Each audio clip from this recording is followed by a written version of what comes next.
Welcome to the All Things BMX Show live. No, we weren't. I'm sorry. No, we are now. All right, I'm done. We are now. Start over. What are we now, Chris? We're muted. You're already effing shit up. No, that was me. I own that one. Chris 100%. is already fucked shit up already. We're only a minute into the goddamn show. The wheels have fallen off this train. Ozzy is off the rails. Welcome to the All Things BMX Show live from the RITM studios in the bustling metropolis of Hartland, Michigan. This is episode 40. 40. Oh. Well, in the hood they call it 40. It's Boss Hoss with our special guest, Scott Towne. Awesome. I am your host, lover of all things BMX. And Chris, I would like to thank you from taking time away from your nude modeling career that and Billy launched with your nude alligator wrestling campaign here a couple weeks ago that I did not know was going to take off. Who knew there was such a market for that? I don't know. And Lord, I hope there's not, because that's scary. I don't know how I ain't cashing in on that one yet. Somewhere out in there is Paul Remington. Hey, Mr. Paul. We don't know where he is, really. Richfield, I would Richfield imagine. Park. Oh, yeah, they got a night race tonight. Yeah, they're racing up there at Richfield Park, Davison, Michigan. Yeah. And he's from that shithole Burton. Be nice. Told me not to swear. Yeah, told you that's going right out the window. Also, sitting behind Chris and I at the Gatenine producers perch, we have the exquisite and one smoking hot BMX mama, Melissa. How are you? I am doing all right. Good deal. Happy Breast Cancer Awareness Month to everybody out there. Go out and get the girls checked. There's my PSA for the month. There you go. Well, that might be the first PSA we've had on this show, other than Chris yelling at me to not swear. It's a good time. We're off and running here. All right, let's rock and roll, people. We've got an action-packed show for you this evening, talking all things BMX. Scott's going to be joining us on the Mighty Mo's BMX Cruise video line. As always, we have another heaping, loaded segment of news, rumors, and gossip that is brought to you by our friends over at Nate's Painting. Nate, you better send that money in. Time to re-up. It's time to re-up that. Yep. Oh, no be shy. Cost ad. Don't be shy. Shut up or put up. Yeah. The show's opening is brought to you by our good friends over at Gatenine Custom Number Plates. It's time to get your frosty beverage, grab some Mandingo pickles, and don't be late for the gate, Chris. All right. Hey, welcome into the show, everybody. Thanks for stopping by. As always, we want to make sure you are liking us on Facebook. Facebook is brought to you by our friends over at Heavy Pedals BMX Zine, issue number 4 coming out anytime now. Yeah, man. He's got it all wrapped up. It's going to be out. So get a hold of heavypedals.com. Get your magazine ordered. We're also on YouTube, which is sponsored by T-Bone BMX. We need you to subscribe and give us a thumbs up if you like what you're seeing on YouTube. We really need to grow that. That's our Are you ever going to get the challenge Snapchat channel done? Snapchat. Is that even relevant? I don't know. Not for your general It's not relevant audience. in my generation. I know that. 14-year-olds. Yeah, like 14-year-olds. I saw Chris's TikToks, though. That's how he broke TikToks into need that to be a little nude more modeling. Yeah, exactly. TikToks. Dude, the only person I know TikToks is Alicia. Yeah. All right. So, YouTube. My Laura. Oh, and Laura. I'm sorry. I forgot. All right. So, YouTube. Subscribe. Ring the bell. Give us a thumbs up when you're watching the video. Share it with all your friends. Same thing with the Facebook. Jump in there. Hit that share button. Hit that like button. Share that on. Share it to your Facebook page. Tell all your friends. Come check us out. Send it as a text message because it counts for us. There you go. What we just need. So when people start searching BMX, we want our name to come up in Google, YouTube, wherever it can, just so we can get this thing growing and get some people sponsoring, more sponsors, all that fun stuff. Anyway, so we're also on Twitch, which is sponsored by RSVP Wedding and Events. We're on Twitter, which is brought to you by our good friends over at Holly Powersports. And we have a podcast version of the show. Same exact show, just no video, obviously, because it's a podcast. You can find us on Buzzsprout, Apple Podcasts, Spotify, Google Podcasts, Stitcher, and we are now on Amazon Alexa. So you can ask Alexa to play the All Things BMX Show, and she will find that and play it for you on the podcast. Podcast is brought to you by our good friend Joe Doherty, who is the host of the BMX in Our Blood podcast show. So give Joe, search them out, give Joe a follow and a like. Check out his show. He does a great job. He was our guest a few weeks ago. Really enjoyed him joining us and hanging out with us. So check out his show. As always, we would love to hear from you. So if you have any news, rumors, or gossip, anything, special events going on at your track you want to share with us, ideas for a show, a guest you'd like to see on the show, email us at allthingsbmxshow@gmail.com. Also, make sure you get in the chat if you have any questions. Let us know where you're watching from. Get your questions in there. Evidently, Billy's listening at a rest area right now. Mm-hmm. Oh, really? Your wife is watching, though. My wife? Well, no, I don't know about your wife. I didn't say, wait a But minute. Chris's wife is Oh, is checked she? in. Oh, hey, Shell. How you doing? We might need to talk more later, Justin. So, yeah. Oh, hey, while she's on there, real quick, I just want to say before we go to commercial, happy birthday to my daughter, Anna. She turned 20 on Monday. So Happy birthday. So I just wanted to do that real quick. I want to make sure I got that in there because I might forget when we're doing news when things get all crazy. Oh, So be 20 again. I know. It'd be great, wouldn't it? Ugh. All right. So we're going to run to commercial again. So make sure you get into the chat.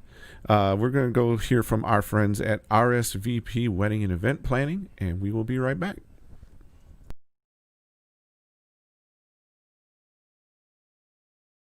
RSVP Wedding and Event Designs. Anything you can imagine under the sun for your wedding, corporate event, parties, or even private events. Winner of the prestigious Best of Weddings by the Knot. Family owned and operated by some really cool BMXers. Call them now, 248-301-5522, and tell them that the Michigan BMX Podcast Show. RSVP Wedding and Event Designs. Anything you can... Oh. Did it again. There you go. Hey, we're going to have to charge them double. We played it twice. Double of nothing is nothing, though. Okay. All right. I'm going to microphone annoy the heck out of everybody again. Are we muted right now or are we No, on? we're not. Okay, because I see you Look red. at the goddamn thing in front of you. Now Dude, I the see a mic one red. is, I yeah, the see a mic red is on light. top. Oh, jeez. Okay, I didn't know. Okay, This that's what show I'm just asking. Fell off the rails. Hey, Can we introduce started our late. guest? We're going to start over. All right. Thank you, RSVP Wedding and Event Planning, for your support of the show. Let's get to our guest. We want to welcome you to tonight's show with our special guest, Scott Towne, Mr. Patient, Boss Hoss, Scott Towne. Man, we plan to discuss Scott's amazing epic BMX story this evening. You've been in some really rad stuff over the years. And as always, as Chris said earlier, we really encourage listener participation. So get in the chat. If you know my phone number, text. You can text the studio number. Those come through. So if you got a question and you don't want to put it in the chat, you want to text it in, feel free. Send it in. You can email us, text us. I won't answer the phone if you call. So without any further ado, let's welcome our guest. Scott, how are you? I'm good, thanks. Great. Thanks for having me. Oh, you're Hi. welcome. Thank you actually for coming on with us. We really appreciate that. So, Heavy Pedals BMX. All the way. yeah, no, like we said earlier, issue 4 is on the way out. Be out in I don't know, real quick here. I don't have an exact date on when it's coming out, but I know it's finishing up right now. I saw a picture of the cover the other day. Yeah, I'm privy. I'm privy to Heavy Pedals internal workings. I saw the PDF version or whatever, the preview version of it. It looks really good. It's great. Nice. So many pages. I can't believe it. It's like a full-size magazine. I mean, it's not full-size format, but you know what I mean. Number of Yeah, pages. It's great. I think I saw like 68 pages. I think it was something like that. Yeah. So it should Most be pretty cool. BMX magazines weren't that long at the at the end of various cycles of their existence. Yeah. A lot of them were less than that. Oh, like BMX Action, BMX Plus, those type of guys. Yeah. Yeah. For Those sure. things. All right. So when we start out with Scott, we ask everybody the same exact question. So everybody already knows what we're going to ask you. First question out is, how did you find BMX? How did you get started in the sport of BMX? I was really, like most people of my generation, I was really into Evel Knievel, and I was trying to emulate him, of course. Got the Evel Knievel poster. Oh, I love that. Little bit to your right. Little bit to your right. It's opposite. There you go. There you go. Sweet. Oh, That's it right there. That's where I started. And we just tried to emulate that. We were just all about it. Just my small group of friends and I just jumping bikes every day. I got hurt a couple times. Got knocked out. My dad wouldn't let me jump bikes. I feel like I've told the story 100 times, but I realized that's kind of egotistical to think that anyone would have heard the story that would be listening to this. But that's fine. Go ahead. That's no problem. I wasn't allowed to jump my bike. I wasn't allowed to leave the ground for a couple years. Like that, I was strictly forbidden from having my bike leave the ground, which is kind of insane. Really? But I also kind of get it because I was just destroying myself. But yeah, we found out about this track or about BMX races at this motorcycle track that was not too far from here in early 1977, and that was it. We went to the very first race of the season that year, and it's been game on since then. I started racing that day, and But how old were you? Do you remember? Yeah, I remember. I was 12. I was 12. Okay. All right. Cool. All right. Yep. It was a long time ago. So And then the following year, that same friend, Larry Lois, a dear friend of mine still, he and his parents opened the Plainwell BMX track that was open just not far from where I'm sitting right now. That was open from 1978 to 1985. That was why am I sitting so off center? That was a key track in the, Michigan racing scene in the 80s and 70s. The first couple of years it wasn't sanctioned or anything. Most tracks weren't back then around here, at least, No. NBL was new, and NBL was kind of the only sanctioning body east of the Mississippi, really. There was MPSA and stuff like that, but anyway, Yeah. it eventually became an ABA track in 1980, I want to say. Okay. And then it was an ABA track till the end of its run in 1985. Okay. Cool deal. So, Evel Knievel, eh? Did you? Yeah, that was really it. I mean, that's the abbreviated story. Like, I didn't ever play sports. Like, I didn't know how to play any sports at all. Like, I was so terrible at baseball or football or any normal sports. Like, I liked them, but my dad wasn't into them, and I don't think he really knew how to play them either, so he didn't really, I don't know, he was busy. My dad was awesome, but, like, that wasn't his thing at all, so it kind of wasn't my thing. I was just always into stuff with wheels. I always wanted a motorcycle. I got a motorcycle when I was 10, like kind of a weird old Bridgestone. Bridgestone made motorcycles at one time, and it was like a street bike. Terrible, but I would love to have it now. It was really cool, but I didn't think it was that cool then, But I got like a Honda Trail 70 eventually, and it was fun. Like, I would have loved to have raced motorcycles, I think, but that was so far out of reach from anything that I was doing, or just the cost and accessibility, even though that track where we raced BMX was a motorcycle track, and sometimes they would have a motorcycle race after the BMX race, so we'd watch that for a little bit, and I was like, man, I could do that, but it just wasn't on the same track. I didn't have a motorcycle, so you couldn't race the Trail 70 at least. But You would have a motorcycle race on the same track that you guys race BMX on? the first track where we raced BMX was at a motorcycle track. Oh, okay, and part of the BMX track was on the actual motorcycle track, if you can imagine. There was no starting gate or anything, and you started on one of the jumps of the motorcycle track, and with a flag. It's just a flag. Drop the flag and hit it. Yeah.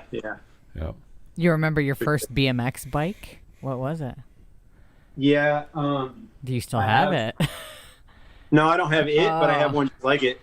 It was a full suspension bike. It's crazy. Here, it's right here, so I'm gonna show you. Cool. A little museum set up there. Oh my God, look at that bike. My wife doesn't consider it a museum. Well, I mean, she's not here, so we're gonna go with it. Looks like I might get a hernia showing you this, but wow, look at full the suspension. Jesus Christ, it's so heavy. I can't even tell you. And holy smokes. That is so cool. But that's what they had back then. Just took out a crucial pillar in my basement. Made my flooring upstairs.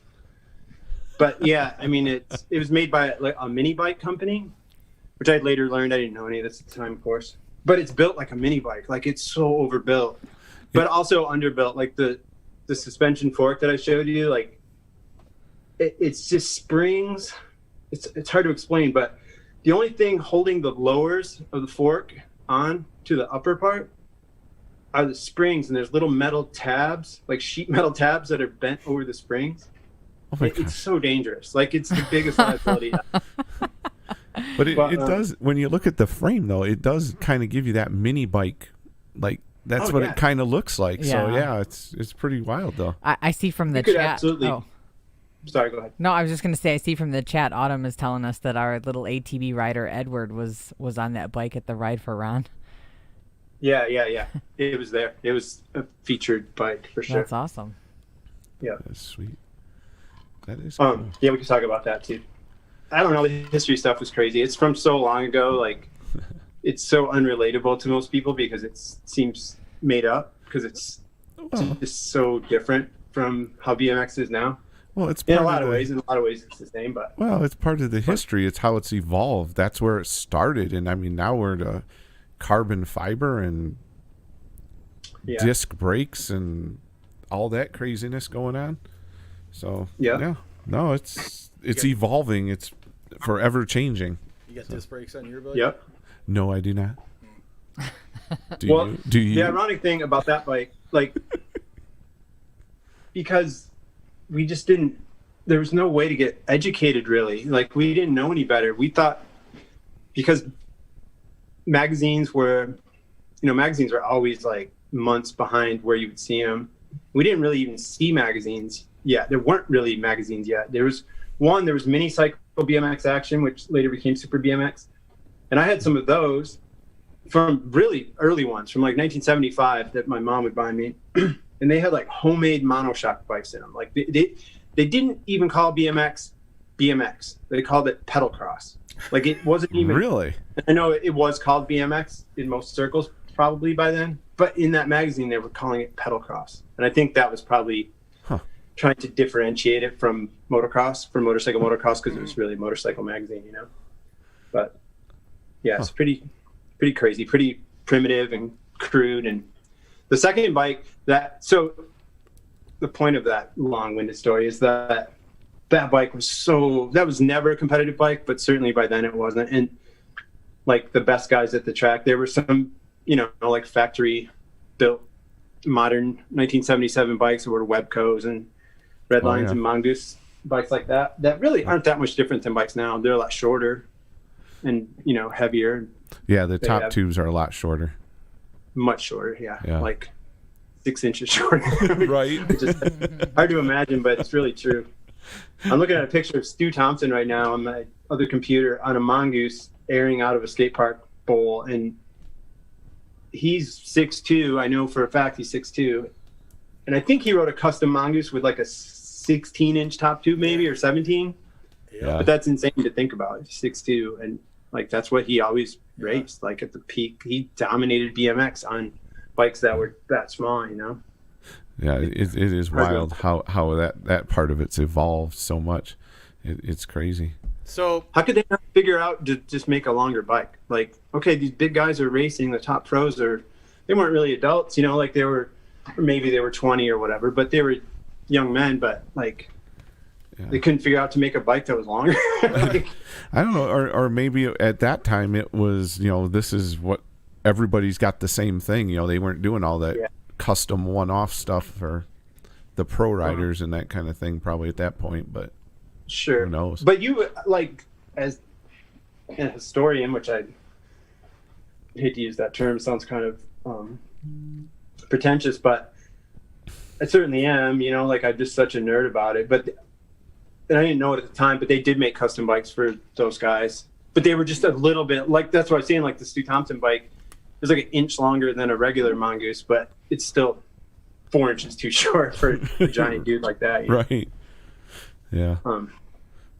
Now, you've had some pretty cool jobs in the industry, and we wanted to kind of talk about and walk through even those out of the industry. Let's kind of chat a little bit about how the move to SoCal and eventually back to Michigan, where you were an editor for American Freestyler, and we got to talk about this band. And then worked for Etnies and Dig. I forgot to do that.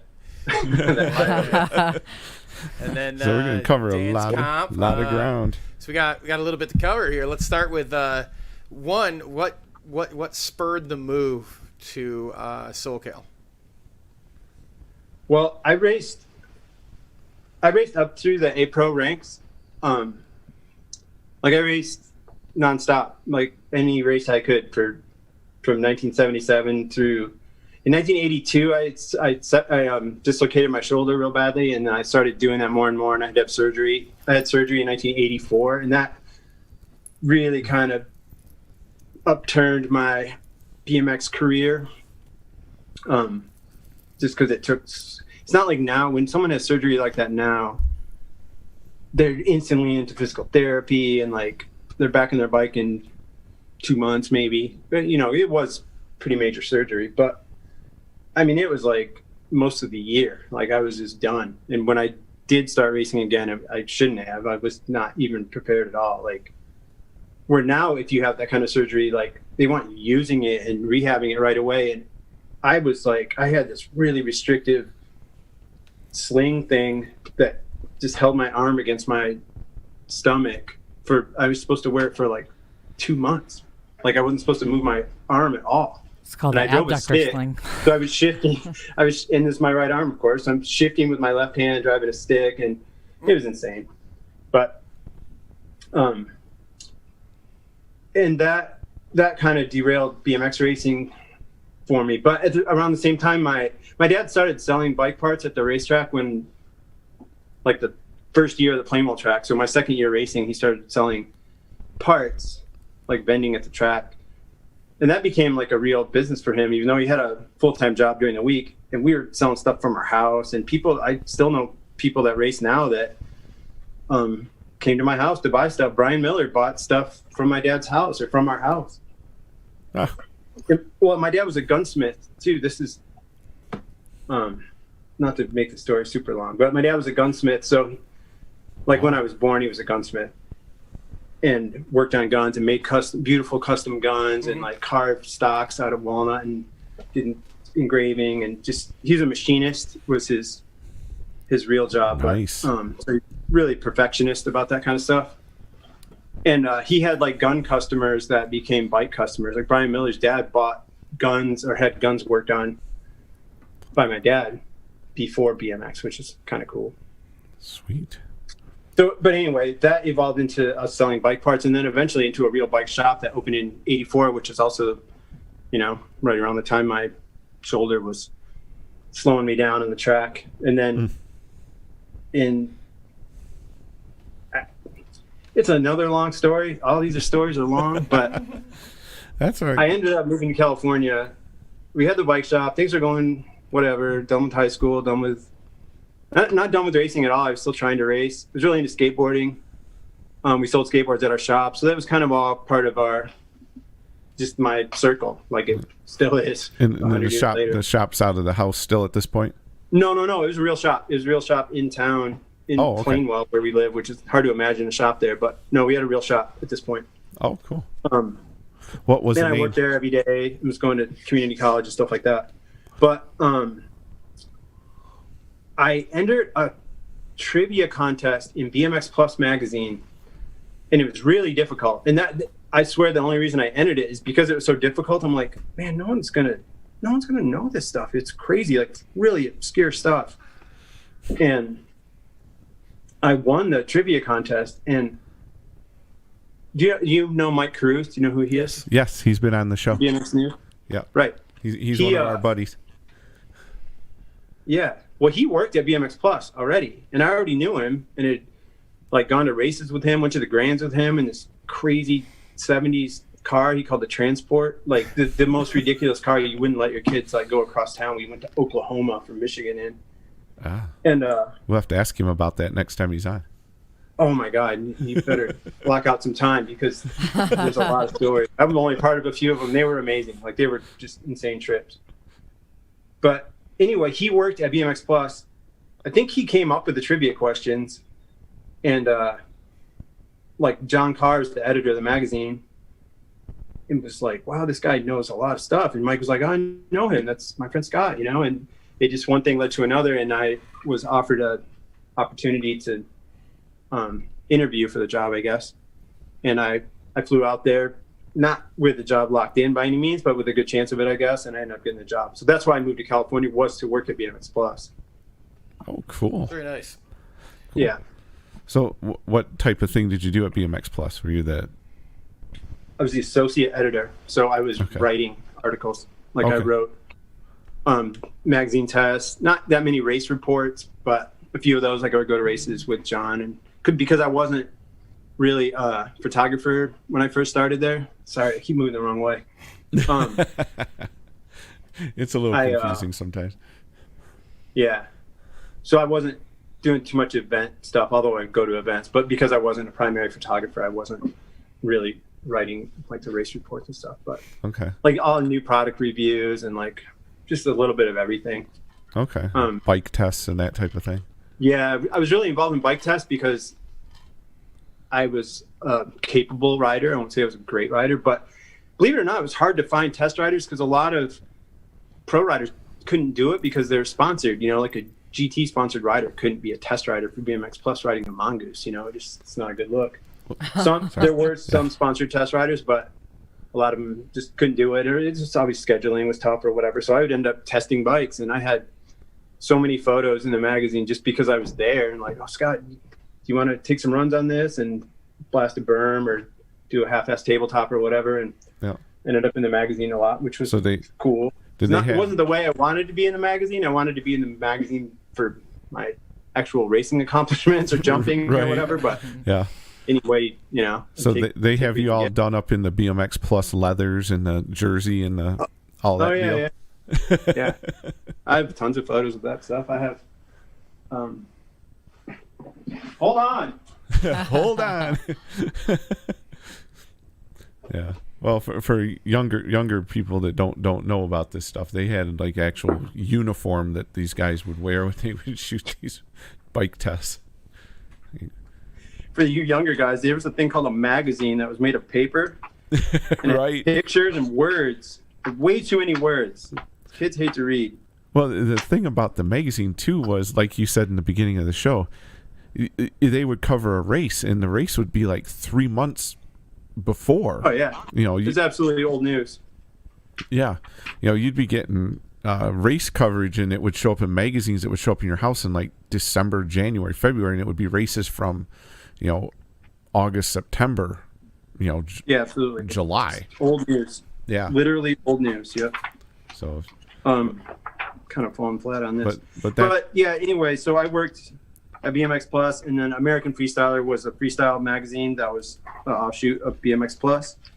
They kind of pushed me into that one. I didn't not want to do it, but I just kind of. This is kind of funny. I know I'm gonna knock shit over and also not show you what I'm looking for. Okay, so that the picture, the blue triangle, right? Yeah, we can see that. That's Harry Leary. This is the cover of the magazine, right? That's Harry Leary, and then I'm behind him in that picture, which is kind of funny. Nice. It's not a race, though. It was just a photo shoot test. Yeah. Yeah. It was probably a Diamondback assume. Yes, it is. No, I had photos in that article too. But yeah, I was just trying to here. I know there's trying to grab something real quick and it doesn't work. That's how it always goes. Yeah. We got Grandpa on the phone again. He's telling his stories. While you're looking that up, let's talk about you were out there for American Freestyler magazine for a few years, and then you ended up in a band. Yeah, let's talk about how BMX died in 1988 first, because it shit the bed. It was done. BMX was absolutely 100% done. Dunzo. Was there one particular I went to work thing at another magazine after BMX Plus called Super BMX. Yeah. That people remember Super BMX as a super dumb magazine that had Knight Rider on the cover. But when I worked for it, it was with Steve Garberson, who works for Vital MX now. He's like a pretty revered motocross photographer. And he also worked for BMX Action. He hired me to work at Super BMX, and I was really proud of the work we did there. And people that remember the last couple of years of it.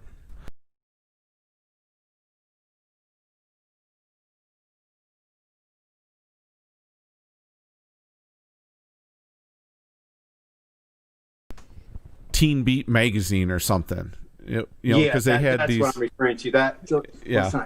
Come on, man. That's really bad. That was way before me. That was really embarrassing. Here's the photo I was looking for, guys. Hey, cool. That's me. That's a full color shot in BMX Plus. Go down a little bit. That's that same issue. Move it down a little bit.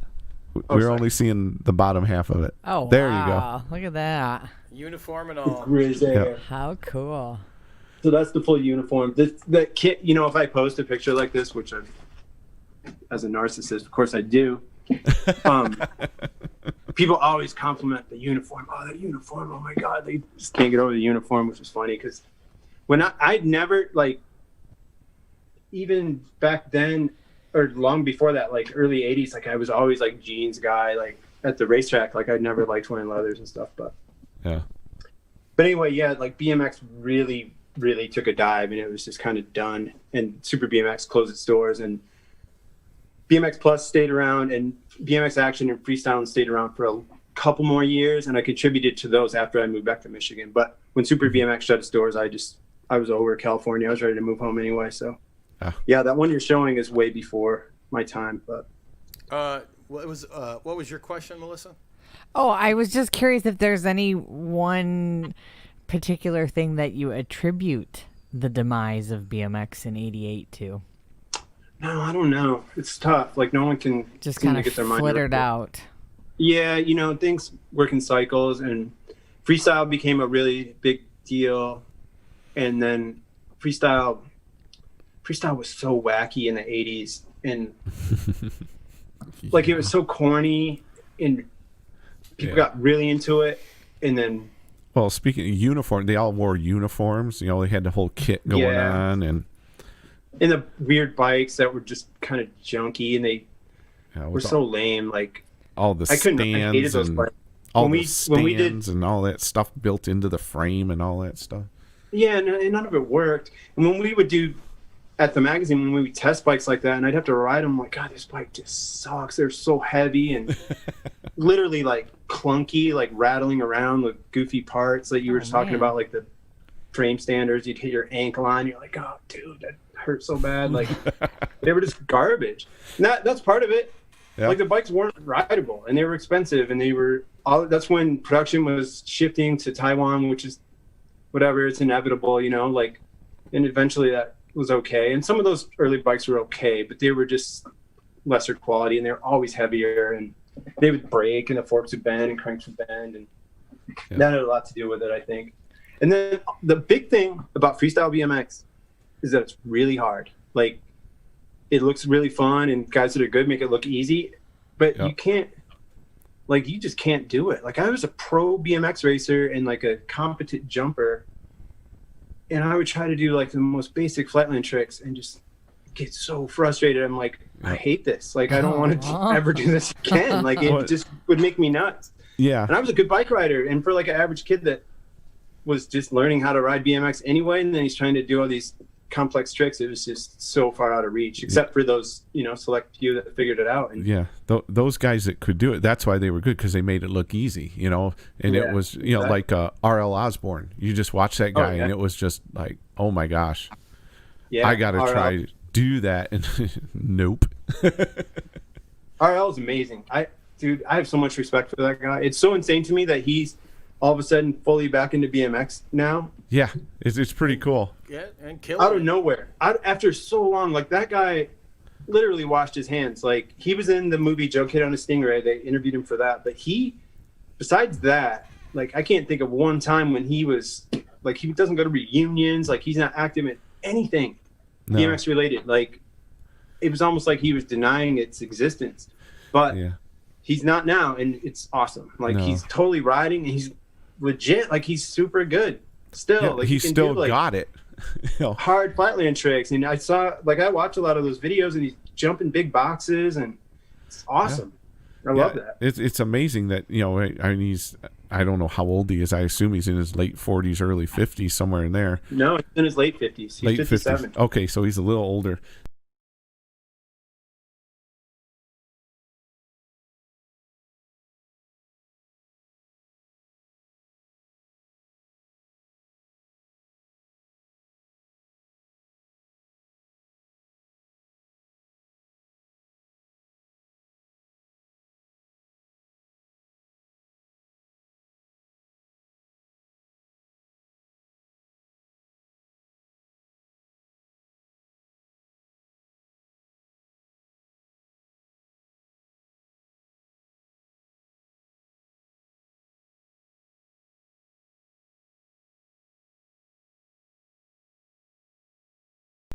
Well, and then there was a point where he wasn't making money because no one was making money either. I thought that was the whole time. I'm Yeah. No, there was some decent money back in the 80s, but not now. Yeah, for sure. He was part of it, and more power to him. That dude, if anyone deserves it, like his dad owned and started Wizard Publications, which is BMX Action and Freestyle Magazine, and his sister's Wendy Osborne is one of the most prominent photographers of all time. BMX, yeah. The most respected photographer ever. Yeah. So RL kind of maybe, like, I never heard anyone even say this, but you just kind of assume because his dad and sister are running the magazine, that's why he's in it all the time. But that dude was so good and so dedicated, and he could do it all. Like, he was a racer. He was in the very first issues of BMX Action as a test rider doing legit jumps, and always up until he was a pro rider in the late 80s and started his own company, Bully, in the 90s. Like, he was legit. He was 100% dedicated to his craft, and gets full respect from me and should from everyone. I think a lot of people get bummed when someone takes that route and they're just like, well, that was then. I'm doing this now. I'm a normal dude, and I have a job, and I know he has his own business and stuff, and it's just super rad to see him back because. Yeah, I know. A lot of people are really enjoying it, that's for sure. Yeah, and his son is the one that produces those videos, from what I understand, and is in the videos, and it's pretty funny just to see the interaction between the two, because his son's like a young adult, he's not like a Well, hey, if kid. he's listening, we wouldn't mind having him on the show sometime, so if anybody has contact with him, hook him up with us. We'll see if we can get him on. Yeah, it'd be great. It'd be fun. But it was really back to cool. you. Back to you, Scott. Yeah, but let's talk about how you ended up I'm lead singer of a band. Guy I want to be, That's what I've always wanted to be. When I wasn't going to be a pro racer, like, I liked working at the magazine, I liked writing, and I liked taking photos, and I eventually started taking more and more photos, and that was a big part of it too. And I kind of like that. I kind of like that part better because BMX Action magazine meant so much to me and had so much to do with my, not BMX Plus, I noticed I said BMX Action.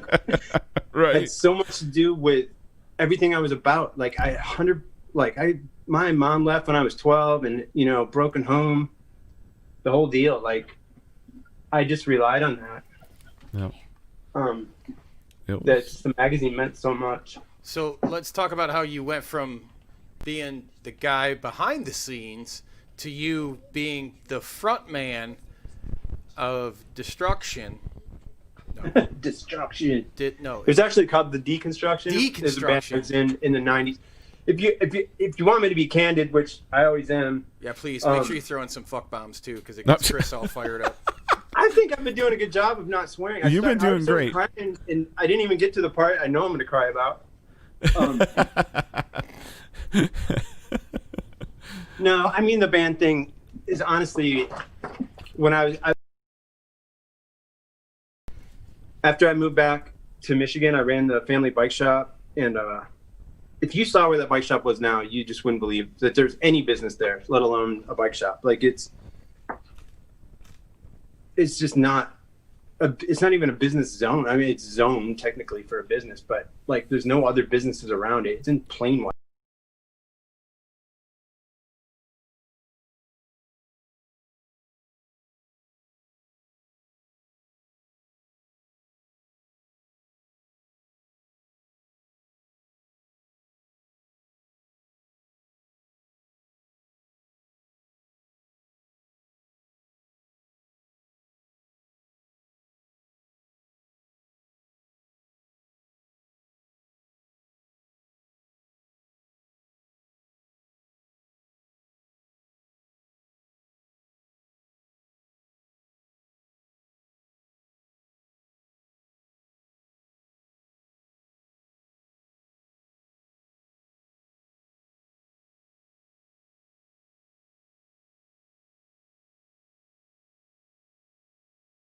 I was way more into street riding, like figuring out wall rides, and I rode all the time until I just kind of didn't. Just skating kind of took over, and I did get really into music and was in bands. And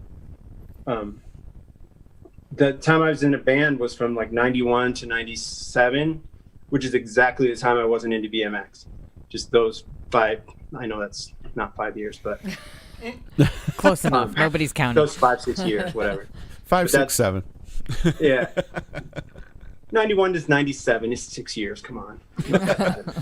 I count 1, 2. But that's when I wasn't into BMX, and I will tell, just to keep this BMX, I just wanted something else. I just wanted something to fill that void, because I just love BMX, and that's kind of all I've ever known. It's all I did. And skateboarding for me is really similar to BMX in my approach to it and the way I feel about it and the way I do it, I guess. So that kind of filled the void, and still kind of does. But I've never was good enough at skateboarding for it to really do the trick. Like, when I had a good mountain bike in the 90s. Like, I invested in a Gary Fisher mountain bike. I'm like, all right, cool, now I'm a mountain biker. And I just was never a fucking mountain biker at all. Just so did not work. You know? Yeah, I liked it, and I would go mountain bike riding and be hungover and dying, and like, this isn't fun. I just wanted to jump and go down the hills. I didn't want to climb up the stupid hills, you know, which what right. a lot of mountain biking is. But I really, and I think it's really more a coincidence than anything. But by the time, like, that, the Deconstruction is the band you mentioned, that band went on tour and we played a lot of shows, and I really enjoyed doing that. But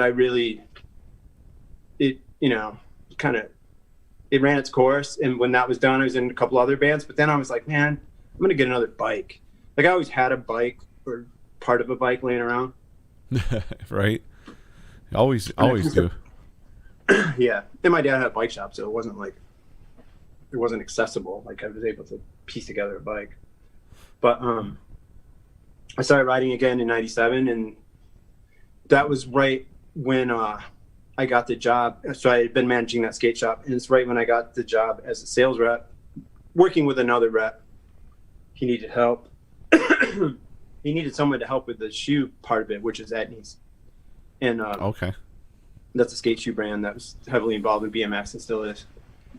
And that's when I started repping. So I was also started traveling. Like I didn't even own a car for a few years. I lived downtown Kalamazoo and I worked in town and I would walk everywhere or skate. It was kind of awesome. Like there was no place to park where the skate shop was, like right downtown Kalamazoo. And I don't know. I didn't care about having a car. I was kind of proud to not have a car, if that makes sense, which seems insane now because I rely on it so much. But yeah.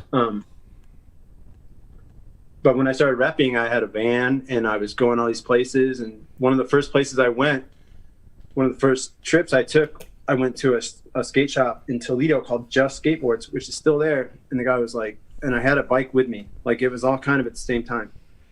He's like, oh, you got a BMX bike? Are you going to Changa World? And I didn't know what Changa World was, but that was this fairly new indoor skate park in Cleveland or North Ridgeville.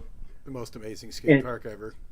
Right. And I went there the next day and I had been to Scrap Skate Park in Chicago. So, and there's a skate park in Kalamazoo that's still here, which is amazing, but it's fairly small. It's not really. Skate Zoo. Yeah, it's right down the street. Say that again. Zoo Skate Zoo. Jesus Christ. Hey, I've never heard of it. I don't know. It's been there since 1990. It's amazing. My good friend Bill runs it. It just reopened. It's been closed for quarantine until last week. It reopened, which is awesome. But cool. Anyway, I went to Changa World. That's on that same trip. The next day I went there, and my mind was just blown. Like that was 97, fairly early 97. So it wasn't the full Changa World experience yet, but like it had the wooden rhythm section and the wall rides and all of it. It was so rad. And for those that don't know, it was in a old Kmart. Yeah, thank you. So it was huge, but it had like it was funny because they had the lower ceiling, so they'd have to pull the tiles out. But the fire marshal would make them put the ceiling tiles back in because they couldn't have an open ceiling. But the neat thing was if anyone's traveled to Ray's and you've rode there or saw video like the rhythm packs and the jumps and things like that where it's kind of like a track. Changa had that way before. Yeah, they were the first one. I think, I could be wrong, but I think that was the first place that had a wooden rhythm section that was like mimicking trails made out of wood. So awesome. Yeah, it was. It was hard to ride. Like I remember, because I didn't know how to ride trails really either. Because remember, I hadn't ridden BMX for 5 years, so modern trails had kind of evolved during that time. I didn't know what the hell I was doing. I remember, I'm going all over the place, but anyway, that's when I started really getting into BMX again in Changa World, and then more and more skate parks were opening, and then by the early 2000s, like there were public skate parks opening everywhere. So that really confirmed it for me. Like I was really busy working and on the road all the time, but literally every day I would go to a skate park. Like I would never go to Cleveland on Monday because Changa World wasn't open on Monday. So I'm like, all right, I'm going on Tuesday. I go to Changa World and then I'm going to Dayton or whatever, like there were just places to go for every one of those places. And sometimes it was for like from 8 till 9 at the end of a super long travel day where I worked all day. But, that's better than going to a hotel and, sitting there watching television all night or something. Yeah. Drinking Bud Lights. Yeah, exactly. Drinking Bud Lights. Yeah. So you scheduled your sales calls around BMX riding places. Yeah, for the most part. That's pretty cool. Yeah. I mean, I was dealing with mostly skateboard shops and shoe stores and bike shops. There was a period where quite a few bike shops were involved in BMX too. So. And this is when you're working for Etnies, right? Yeah. I worked for Etnies for 13 years. That was a long part of it. So that gets us that's a big leap from 97 till 2010. Yeah. And when we come back from commercial, we got to go listen to our friends over at Mighty Mo's BMX Cruise. We're going to talk about you working for Dig and Dan's Comp, how I met you at the Dirty Owasso Session Skate Park. Trip. So it was a great place. And we're going to come right back. Yeah. So before we do that... How long is this break? It can be as long as you need. But before we do run to the break, we want to make sure if you have any questions, get them in the chat.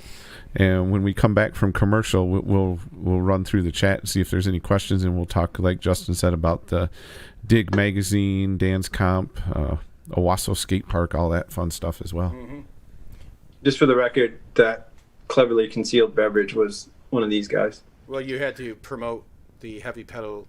Yeah, I'm like koozie. Non-beer koozie. Yeah. All right, we'll be right back. Hey, Metro Detroit, it's time to experience the coolest store you've never been to.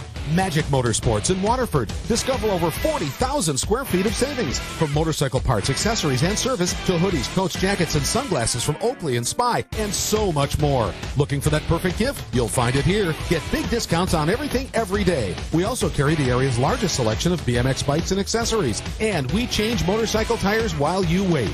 Magic Motorsports on Dixie Highway just west of Telegraph in Waterford.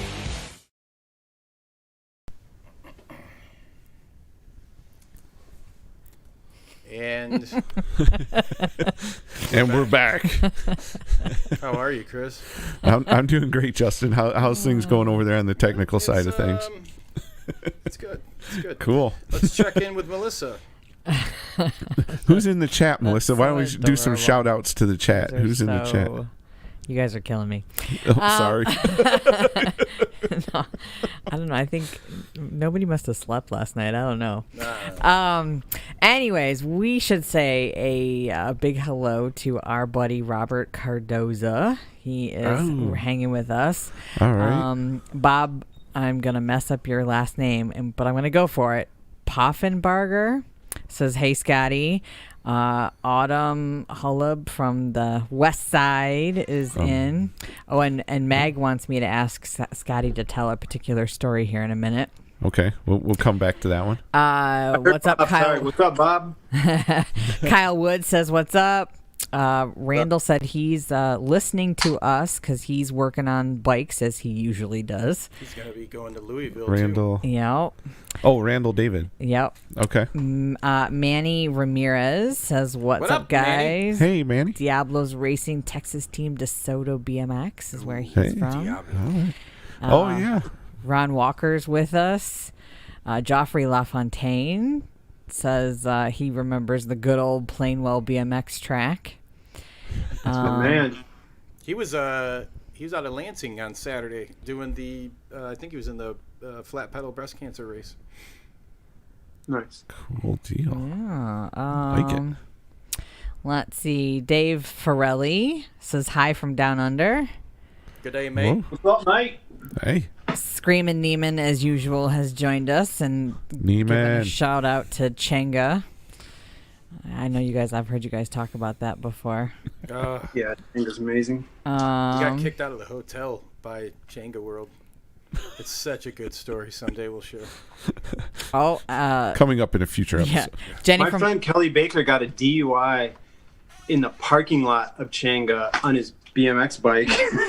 Oh my goodness. On a bike? And he lives in New York and literally had to go back to Cleveland to go to court for his DUI. Oh my god! And he was shooting bottle rockets out of his bare hands riding a BMX bike in the parking lot. If anyone knows Kelly Baker, that's not a surprise. No, straight out of the Kelly Baker handbook. Such a badass. I don't know. I got thrown out of the drive-through party store that was like a few blocks from Changa because I rode impressive. through it on my bike. Yeah, those were kind of an Ohio thing, weren't they? The drive-through party They store. were. Seems Yeah, I think they still have like a them. bad idea. That's a good idea. Too funny. I don't know if that was a good idea or a bad idea. Well, they didn't I feel like like it's a pedal, bad idea. They didn't like pedal bikes. Oh, did you try to pedal bike That's through why the they drive-through? threw me out of there. That's why they threw me out. I was like, let me just get that case of beer, yo. They're like, no. You get your ass out of here. Melissa. Yes. You got I Jay. have this picture of my grandma. It's so bizarre. She has like two little clowns. Yeah, that's creepy. I'm gonna have nightmares. Thank you. Thank you for that. Here's another random thing, Scott. I don't know if you've noticed this. We finally got I was Chris. gonna point that out. Go yeah. ahead, Melissa. No. Let I was just everybody gonna know. ask if anybody actually noticed. Yeah, What are Chris's helicopter finally made it. Yeah. Can y'all see it now? Slide this What are we I'm so freaking blind. I can't see anything. All right. Look at that guy, Chris. Oh wow, cool. The chopper has landed. Chris has a model of his chopper. Get to the chopper. Oh How gosh. to fit Ron Burgundy in it. And, Yeah, we're gonna You have to cut his modify it. legs off. yeah, something. That's amazing. We're gonna modify Not it. that random stuff. It is All right, random. Scott. I Yeah. got Moving right along. We got some questions. First off, Jenny from the block says, "Hi peeps, what's up?" She says Jerry Mania is catching the live show for the first time. Mr. Landrum, Yes. future guest. What's up, Thank Gary? you. Isn't he next That's a week? good dude. No, not next week. No, not next week. I'm sorry.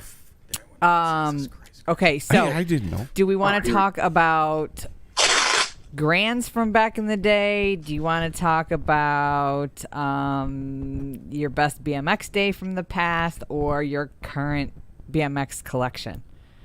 Ooh, 3. I don't care. Well, All right, well, we'll go, let's we'll hit go all them the way all. back in time. Here, I want to show you this. This is a play. I wasn't really looking for a picture of my grandma. I just kind of came across that. But this is Plano. This is Plainwell. This Oh, is rad. wow.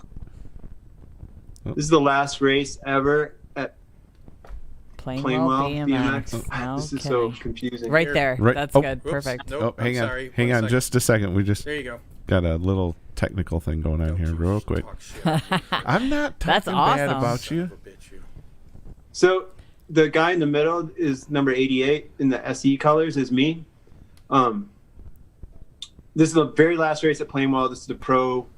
I don't know if it's pro main, but I won, which is kind of rad because it was 1985 and I wasn't really at the top of my game anymore. But the Plainwell track had a super crazy first turn that just was impossible. It was just too wide and it was too tight, and it was just melee.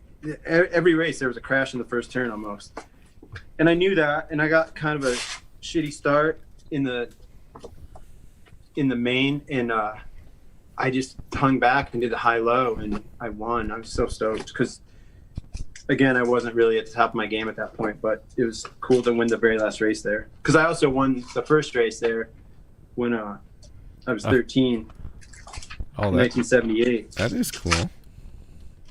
So first and last. Yeah, First and I place. know. First place, first and last race. Okay, got it. Yeah, that's kind of rad, right? Like, Oh, sure. I don't think anyone was at the last race that was at the first race, besides me. You know, Except you. Oh, it worked out perfect for you then. I won by attrition. All There right, you go. Michael Mag wants you, Scott, to tell us the story of 1 year at the Grands that you weren't doing so well, and something about a joke using your name. What? I'll read what he says. Scott has to tell the story of what they said at the Grands 1 year he Oh, I didn't know do what he's so talking well. about. I know what he's Made talking a about. joke using his name. Yeah. I'm deciphering this. I feel like you're censoring. No, not at all. Oh, okay. No, not in the least. So that picture I just showed you, I might have been wearing the same leathers, which is funny. But I rode for SE for a couple of years, or for really 1 year, I guess. It was 85, so it was the year before I moved to California. But I had leathers, and it was kind of a popular, corny 80s thing to have like a slogan on the back of your leathers, like Across Greg your Hill, butt. "You lose," and Stu had "Still the One," and just corny shit like that, you know? Oh, that's Which, hilarious. if you're Stu Thompson or Greg Hill, it's not corny because they're dominating and they're awesome. Yeah, they could back it up. Yeah, exactly. Literally. But for people But that don't I know, that had- was across the butt on the leathers. It would be right across the, Yeah, right across your exactly. butt. I mean, yeah. Right. Anyway, which go is ahead. Sorry, I didn't mean to Kind of interrupt. weird anyway, right? But I had, because my last name is Towne, I had going to town. And that's kind of a long story because Right. Chris, your race pants are going to have going to town on it. I Yeah. think we should bring Basically that going to back. town. I think that is a cool thing. I had my I don't know. I think I had my last name or my first name across my butt. I don't know. okay, well, that Nothing, isn't the story. nothing cool like yours. I mean, not as cool as, beer's cool, but Yeah. not going to town. Yeah. But that's not the story. Oh, that's shit, not even sorry. the punchline. We're not there yet. All right, sorry. As you're probably learning with me, Your it's a long crescendo is build-up. amazing, Scott. No, it's not. No, it's not. Long-winded. But so check it out. I got 5th in the semi, big shock, because that happened to me about 1,000 fucking times. And I was crossing the finish line, and I swear to God, the announcer, this is an AVA. I'm not positive it was a Grants, but it was AVA National, an indoor national. It probably was a Grants. And he said, number 88 looks like about the only place he's going is home. Oh. I do have a comment, though, based on what Justin said about beer, what we were going to do. And he made the comment that would be some shitty beer. Jeez. Shitty beer. That's bad. Okay. Put my, All right, my name across the butt of the pants. I got 2 more. Wait. Got another picture here. Yeah, this. Oh, wow. The guy in the gold helmet is my friend Larry. And then I'm the other dude with the, it's so hard to see, but I have like a furry foot. Remember when you get like stickers from like a gumball machine at Meijer or whatever? Like I know exactly what you're talking about. Foot on my helmet. But anyway, that's me on the white bike, which is a Redline Pro Line that I have. That one in the background is one of those. But that's the very first race at Plainwell in 1978. Wow. Oh, that's sweet. Cool. Yeah. Yeah. Like it. Did you ever race a Wasso? No. No? I think the Owasso track was the very first track in Michigan. There are some people that are probably listening or will be listening that will be able to verify that for us. Yeah, and there's people that would contest that and say it's Waterford Oaks, but I think that's bullshit. I don't think Waterford Oaks. No, I don't think so either. Was the track. I think the Waterford Oaks Park opened in 1974 or whatever, but there wasn't a BMX track there. And I think the Owasso track was first. And then I think Jackson, there was a track at Lumen Christie High School in Jackson in 1977, and then that track where I raced was called Pioneer Park, was also 1977, and I think they had races in 1976 also, and Lumen Christie may have too, but the Owasso track I think was the very first track.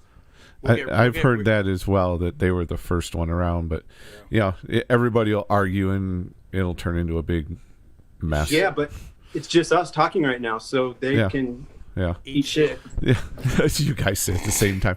But no, Waterford Oaks never claimed to be the first track, but we are one of the second oldest track. That's for sure. Yeah, there's a lot to be said for that. I'm not taking anything away from Waterford, but I've just seen stuff about that, and I just know that's not the first track. Yeah, no, we just take the Waterford Oaks stuff a little serious over here. That's you do? Yeah, just a little bit. If I do. Let's talk about how you work at Dig, and this is around the time we actually kind of crossed paths. All right. Right. So, well, technically, I sold ads for Dig for like a year and a half. Mm-hmm. Like I didn't work there. Dig is based in Ireland anyway. It would have been cool to work at Dig, but can you explain a little bit what that is for folks that don't know what Dig magazine? Well, it was another magazine. It was made of paper and it pictured and stories.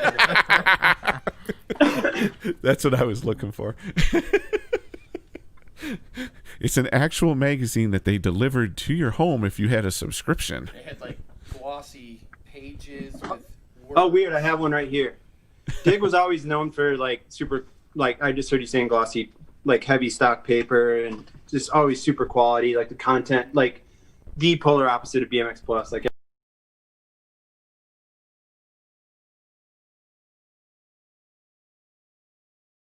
jumping type stuff, or because it's definitely not racing, but dirt jumping and like freestyle and trick riding, park riding, that type of thing. Okay, cool. Definite emphasis on dirt riding. Like I think I gave Chad Powers from Powers Bike Shop, I gave him almost all of my Dig collection. Sorry, kind of embarrassed to admit that, but they're just everywhere, just hundreds of magazines, and I just kept ones that I worked on. So like I probably have a photo, either a photo I took or something I wrote, or they did an interview with me in one, and I had a couple photos in some, but those are the only ones I have now. Yeah. But anyway, Dig. I sold ads for Dig, and it was cool. It was a really good opportunity, and like I really appreciated that I was able to do that, and it made perfect sense with what I was doing. I worked for Ames, but I was an independent contractor, and the whole time I was a sales rep, I also worked for other companies. Like I sold snowboard stuff, and I worked for Alien Workshop skateboards and Girl skateboards at various times, Santa Cruz skateboards, and skateboard gigs kind of came and went, but the shoe thing was always the mainstay of it. And I sold shoes to like Dance Comp, was always a super big account back then. Oh, sure. Yeah. Excuse me. How did you end up at Dance Comp as the team manager? Well, that wasn't an intentional segue, but it's kind of I grabbed it. what I was getting at. I just had a relationship with them from selling them shoes for so long, and they were a good partner for Ames just in general. You know, they kind of really supported the BMX program, and I just the repping thing was just getting harder and harder to make work. Like it's hard to describe, because it's a kind of that industry is so bizarre, because I don't know of any other sales rep that has to like pay for all their own samples. And like I would have a sample bill for shoes and snowboard boots and clothing for the year. The bill, what I was charged, what was deducted from my sales was like 70 grand or more sometimes, like more than my income now. You know what I mean? Like it was an insane amount of money. They billed you for the samples to show the customer? Yeah, that Holy were cow. mostly unsellable. Like I would get one shoe, and then another rep would get, like I got all the left shoes one season, and then the next season I got all the right shoes of the next color. Oh my gosh. Yeah, it was insane. And I'm not trying to complain about it. It's just kind of the structure of how it worked. It's just how it was back then, eh? Yeah, I guess. Back then, I think it's how it is now, and that's why almost no one I knew that was a rep then is a rep now. It's kind of a flawed. When it was good, it was really good. Like, they're really great years. Like, this house we live in, like, it, you know, I didn't pay cash for this house, right? I mean, you know, that's how we ended up here, you know, like, everything. Our house in Detroit, like my wife was in college for a long time. She's a lawyer, but she was in law school for a long time. And, you know, it did me right. And it was a great gig for a super long time. And then it just wasn't anymore. And it was just time to do something different. And okay. So then you had kind of segued into the Dance Comp gig, which it was a lot of things. It's funny because a part of what I initially started doing there was what would be like social media, and it was social media then, but it was blog updates. It wasn't like Instagram wasn't a thing yet, and like I updated the blog every day and did like product review. It's the same shit I did at BMX Plus. Everything is. That's what I do now. My job now is the same as that job. It's ridiculous. Morphing with the times. Yeah, it is. Yeah, and I'm glad I was able to kind of figure it out and, you know, change with the times, because a lot of people don't, and that's when they stall out, you know. Absolutely.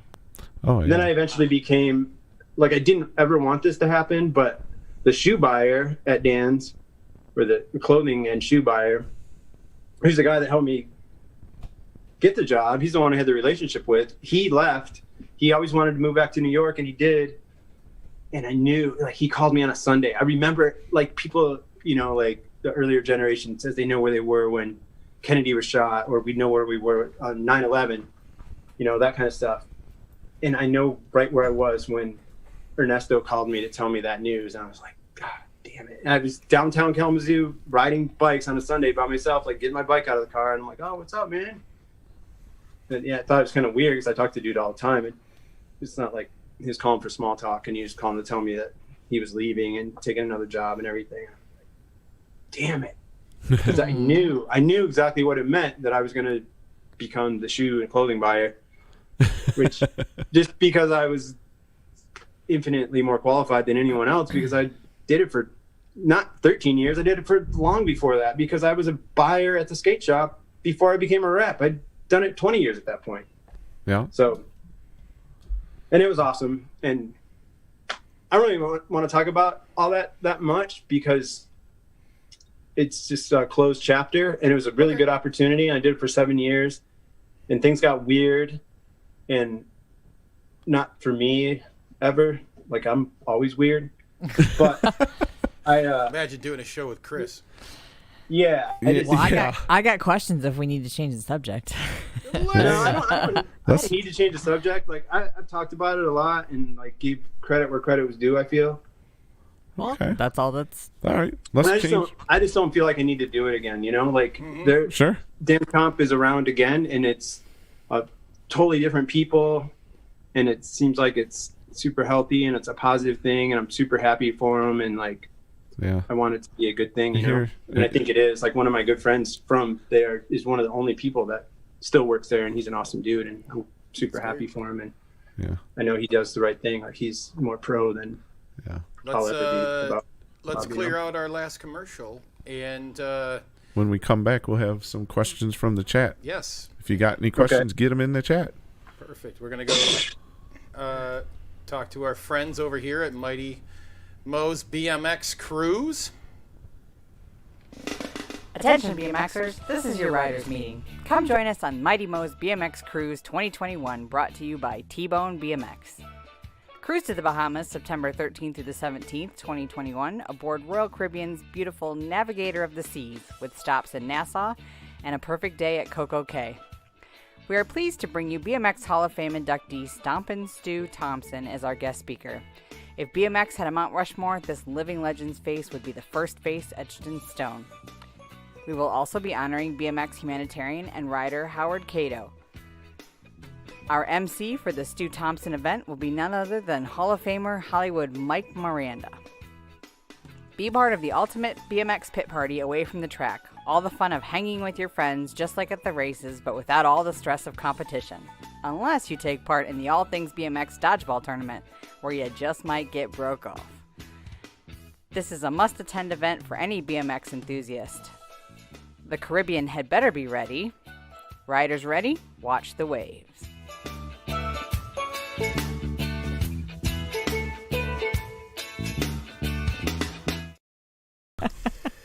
All right, we are back, and hey, you know, any chance we're going to get you? Oh, this is your riders did meeting. it again. Come join us on. Oh, There we go. Someday I'll get this. This is our riders meeting. This is our riders meeting. Damn it! This is our riders meeting. Oh my goodness. So, are you going to go so on the cruise? Creepy. I'm not a fan of cruises. I'm not going on a cruise. Yeah, I wasn't either. And then I'm going on the cruise now. Yeah. And No, I gotta. if that boat sinks, Let's Chris, eat. it's your ass I'm whipping as that thing sinks. Yeah. In the dodgeball tournament, Yeah. Which is night one, too, which is by the way. sponsored by the show, Things BMX All Show. Things BMX Show Right. dodgeball tournament. Yeah. It's just going to be a shit brick of a show. Oh boy, it's gonna be something else. Man, people. Is there really a dodgeball tournament? Yeah. Sponsored by the show. The very first night. Yeah. So the plan is dodgeball plan. tournament first night. Everyone's so broke off. All they can do is just sit around and drink the rest of the cruise. Well, I can't. Remember, I mentioned the shoulder surgery, and when they told me this, you won't really be able to throw a ball. Is that okay? And I'm like, no, I ride bikes. I don't care. Just and now, kick. of course, No, 30 just- years later, when I had kids, I was like, oh man, I wish I That could sucks. throw a ball to my kid. But Dodgeball, you can still kick. Or you can throw a wrench. You can dodge a wrench. You can dodge ball. you know what can happen for me at dodgeball? I can get hit in the face like I did every time I played it in middle school. And it's not that. That's terrible. Now that you're saying that, those big reddish pink colored Oh my The god! rubber ball. dodge balls, Say it, those Chris. rubber balls. Say Those say things it, Chris. kill, man. You used to get balls in your face, bro. Oh man! I think everybody's had a dodgeball to the face at one time or another. I just know they definitely have. hurt. Look at this. That's me in the Honda jersey. Like I think I'm figuring out this camera angle thing. I think I'm 12 for sure. I think that's the first trophy I ever won in 1977, which is kind of rad. That's That's cool. awesome. Look at that kid next to me is 9 and he's drinking a Hams. Probably drinking a. A I was what? gonna say a natty light or a hams. Yeah. What's a hams? I've never heard that name before. Hams, the beer refreshing from the land of sky blue waters. You remember that with the Hams, Hams beer? bear? No, I It's don't the remember coolest hams beer. I, God, That's I'm weird. old as shit. yeah, but I'm younger than. He's younger than I am. Shoot, I'm 10 years older than he is. I definitely bought Hams in the 2000s. I don't know if it's around now. Because they wouldn't ID you if you walk in. If it was like PBR hams or Natty, they're just like, whatever. Just do it, dude. Just take it.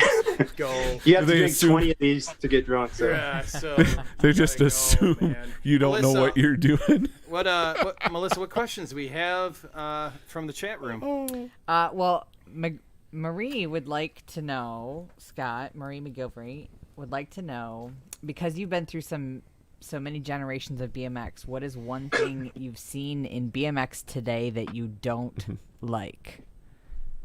Clips. Check out this picture. This is from my first race. I think it's not the first race. It might be the same race where I won the trophy. So that first race was on that crazy bike I showed you, and then I realized that bike sucked. So I had this book from 1974 called How to Win Bicycle Motocross, and it was so ancient, and like there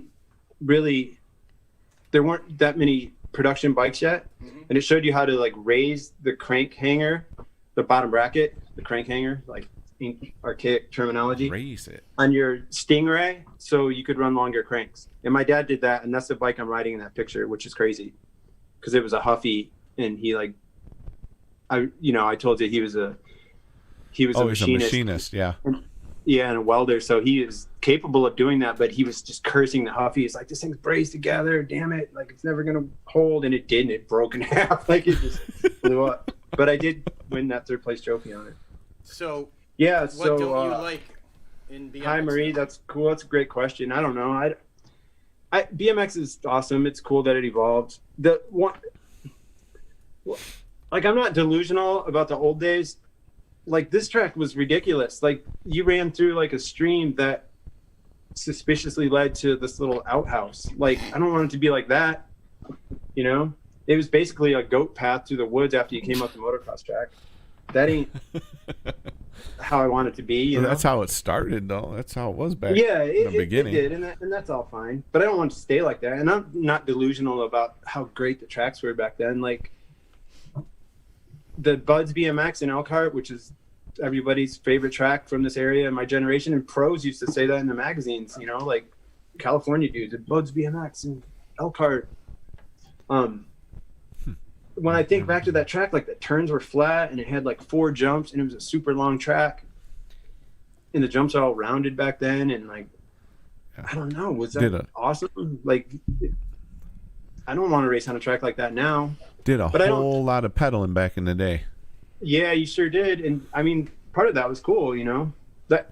I just wish it met in the middle somewhere. Like, I always make the analogy of like motocross, like the evolution of motocross and supercross, like in the 70s to now. It's clearly the same thing. It's just the equipment's obviously way better.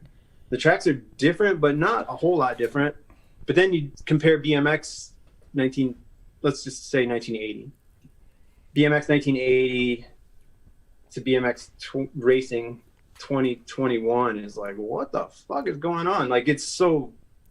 Oh, it's it totally just different. into this weird hybrid thing that it's not really what I'm about, but it is what it is, you know? Like, I'm not going to complain about it. Shoot, I mean, now the corners are paved. That kind of started back in the 80s.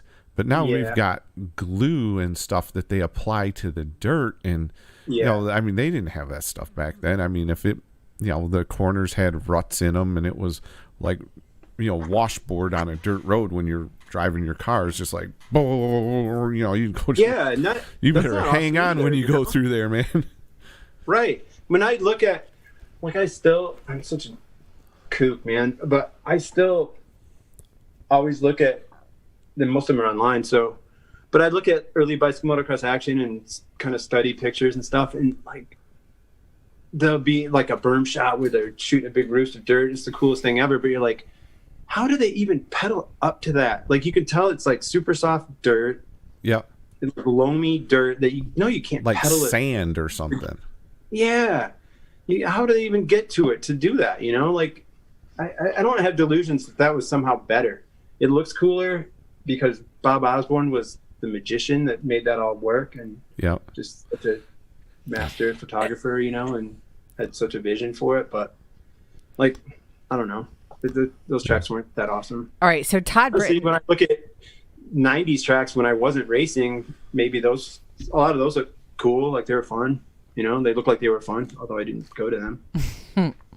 So Todd Britton has kind of a tie-in question. Then he wanted me to ask you if you could relive one BMX day from the past, what would it be? I expected a loaded question from Todd, and that's like a deep philosophical question. I don't That know, is a man. loaded magazine on a 30-round clip. Yeah. It's not really loaded. I thought he would set me up for something that I wouldn't want to answer. Todd and I go way back, and he knows me really well, you know. He also knows, like, I'm surprised he didn't ask me about the movie Rad or something like that. 'Cause I hate that. What's your favorite scene from the movie Rad? The end credits. When The end credits. Yeah, anything would send me an angel in it. Yeah. No, I appreciate Rad for what it is. I will say one thing about Rad, not to go completely off course, but like, and not now because it's an old movie now, but there's a certain generation of riders that will credit that as being their inspiration to like get into BMX. Like they rented that movie from the video from Blockbuster or whatever in 1990, and it got them hyped on BMX. So it served its purpose in that regard, you know. From Soundstation Or saw Durand. it at the movie theater in 1986. No. Okay, I'm going to tell you why I hate it. That's exactly why. Thank you. So Because it was in the movie theater? I moved to California. Mike Carruth and I went to see Rad. Like, we're morally obligated to see the BMX movie, right? Sure. You have a Switchblade in my hand, by the way. I don't know why I have this. I bought it for my wife.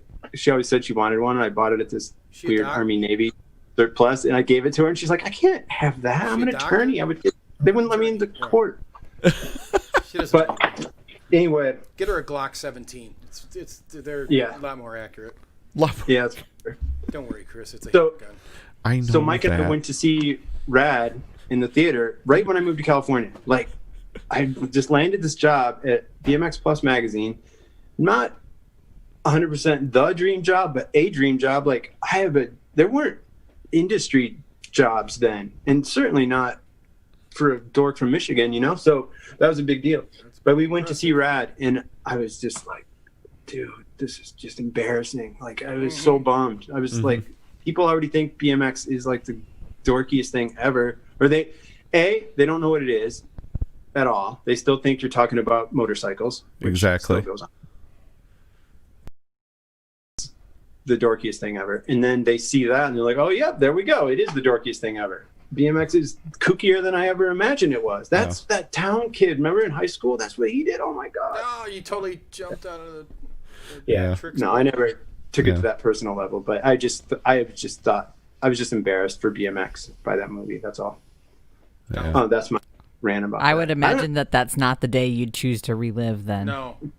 Thank you. I was trying to circle back to that question. I don't know. I don't know. Okay. All right. There's so many good ones. I'd cite one day as like one of the best BMX days ever. And it was, when I was still in California, it was the first ever BMX street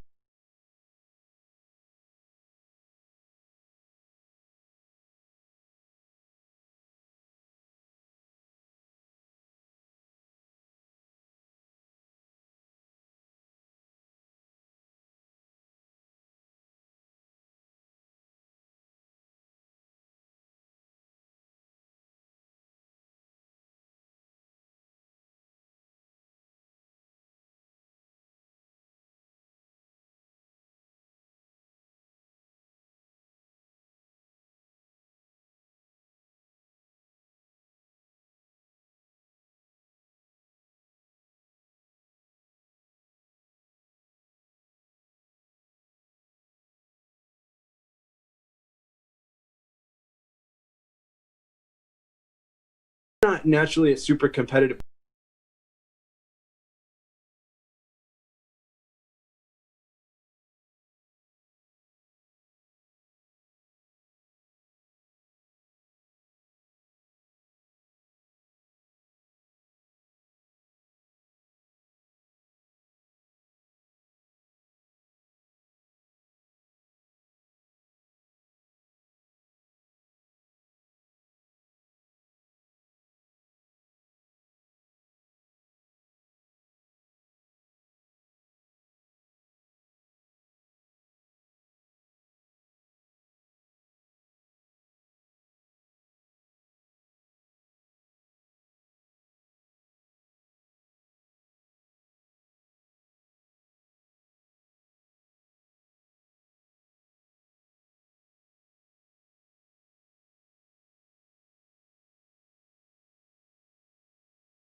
Yeah, we're back. We're good. Todd just said, "Great audio cuts out just Son as of a Scotty's bitch. answering my question."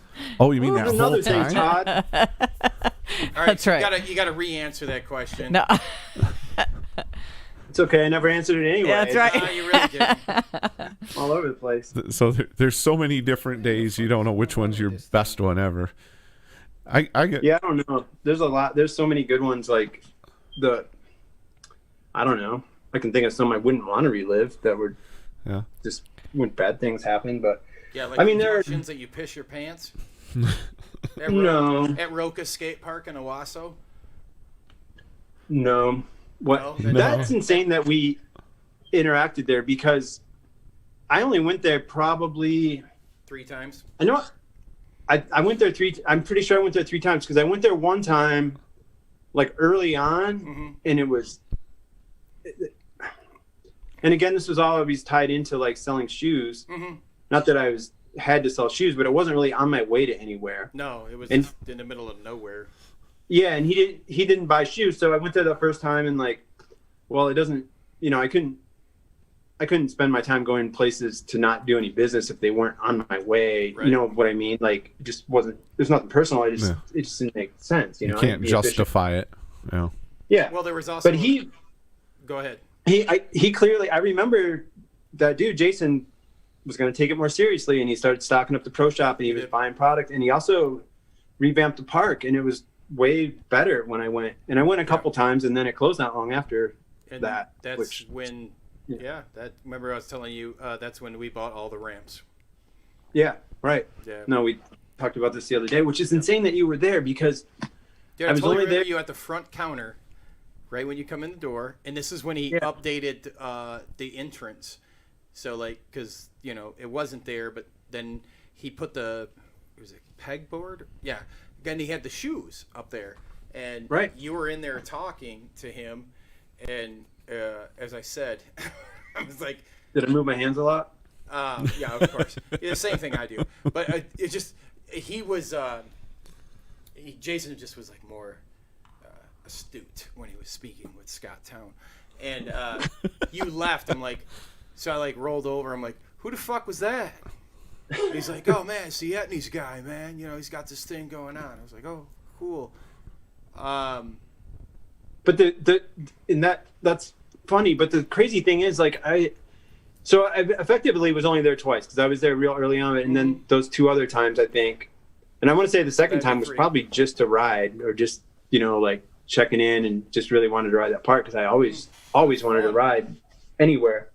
But there was hardly anyone there. I remember there's only a couple other people riding, and for you to have been one of those people, the odds of that are fucking insane. Well, right? I Like- lived in this little shithole town. It was like Right. 5 minutes. You were away. probably there every day, so maybe the I odds aren't was. that I really was. that I insane. really was. Yeah. Hanging out there. It was, it was like, do I stay in Durand and learn how to brew crystal meth or just go ride at the skate park? And I'm like, I got to go ride at the skate park. You want to hear something crazy about crystal meth? Yeah, always.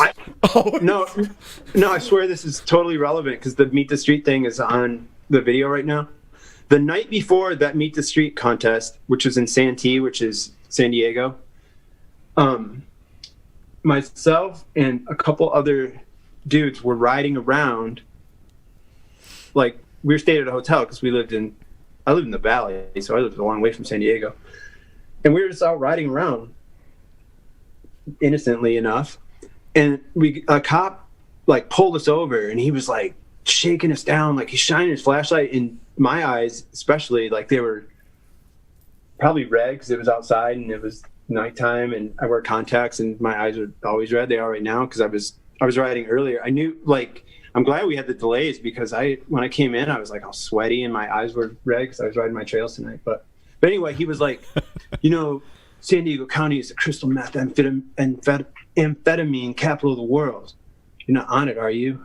Like, I was like, what the hell are you talking about? I didn't even know what the words he just said were. Like, I didn't even know what he was talking about, let alone was I ever on it or anything. But I think that's the first time I ever even heard of crystal meth. Wow. Was that day.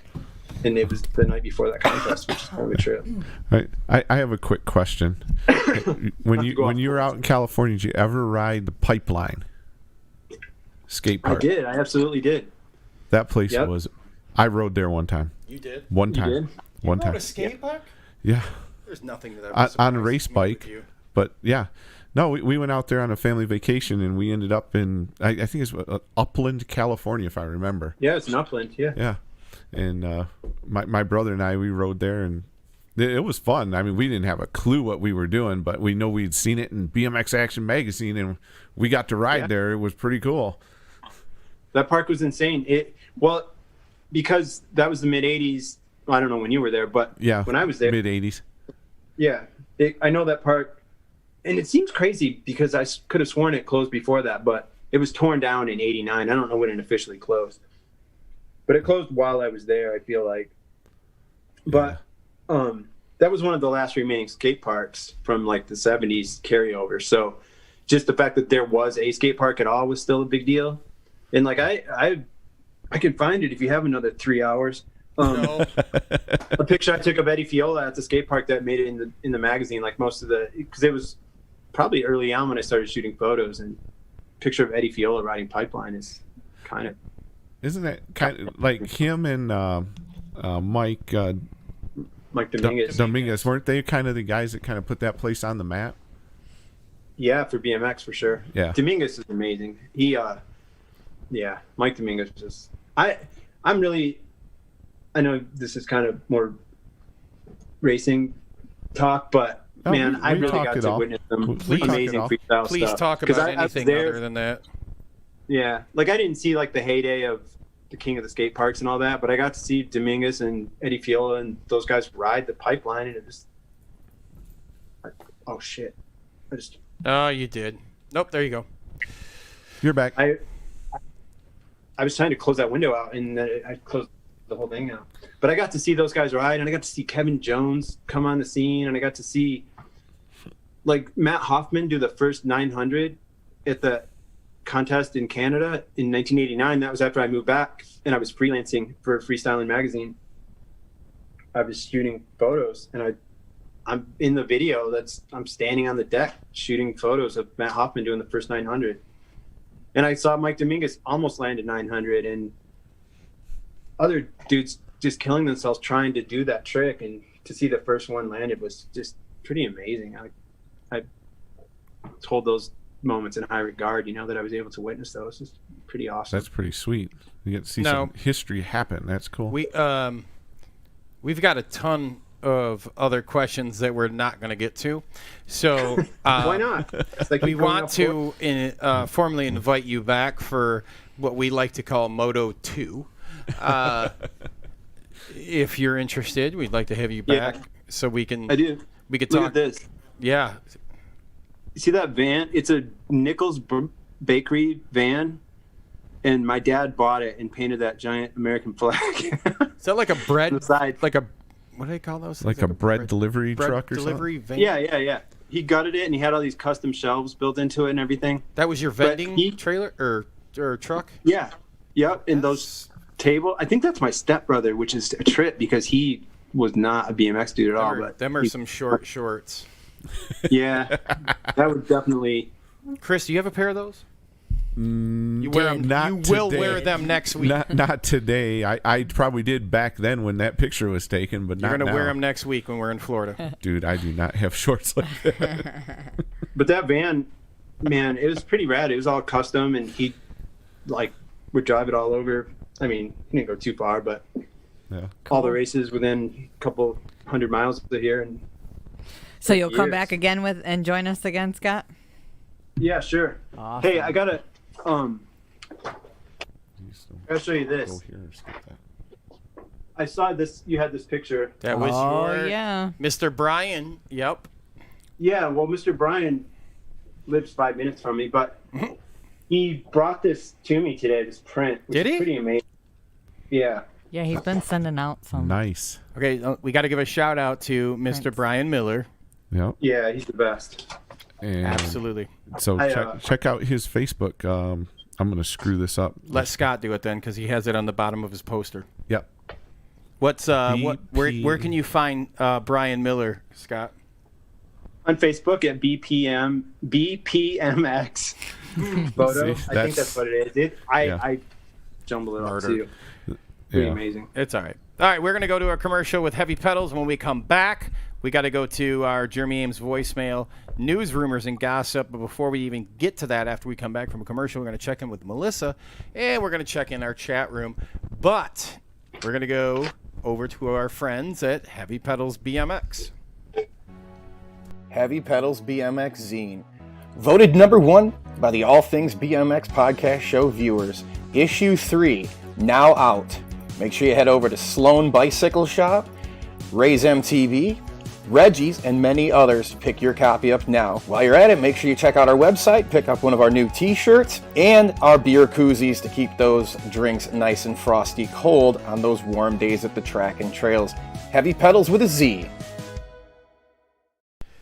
No more warm days. Melissa, what do we got chilly. going on over in the chat? Well, I just wanted to send a couple of shout outs here. Craig is Dragna's joining us. Who else? Our buddy Drake Robinson is listening. Debbie Drake. Calso is on with What up, us. Debbie? Who am I missing? Oh, Sean Kingsland. Hey, Sean. Meth all day is what he says. Of course he does. He's from Durant, too, just like I am. We know all about that. And Mr. Damon not fun. Tucson is in the Damon. You know what kind of bike he rides, Scott? No, he's awesome. I totally like that dude. I can picture his bike, but I can't remember what it is. Do you Well, know, Chris? I think can't I've tell. heard it. I cannot tell a lie.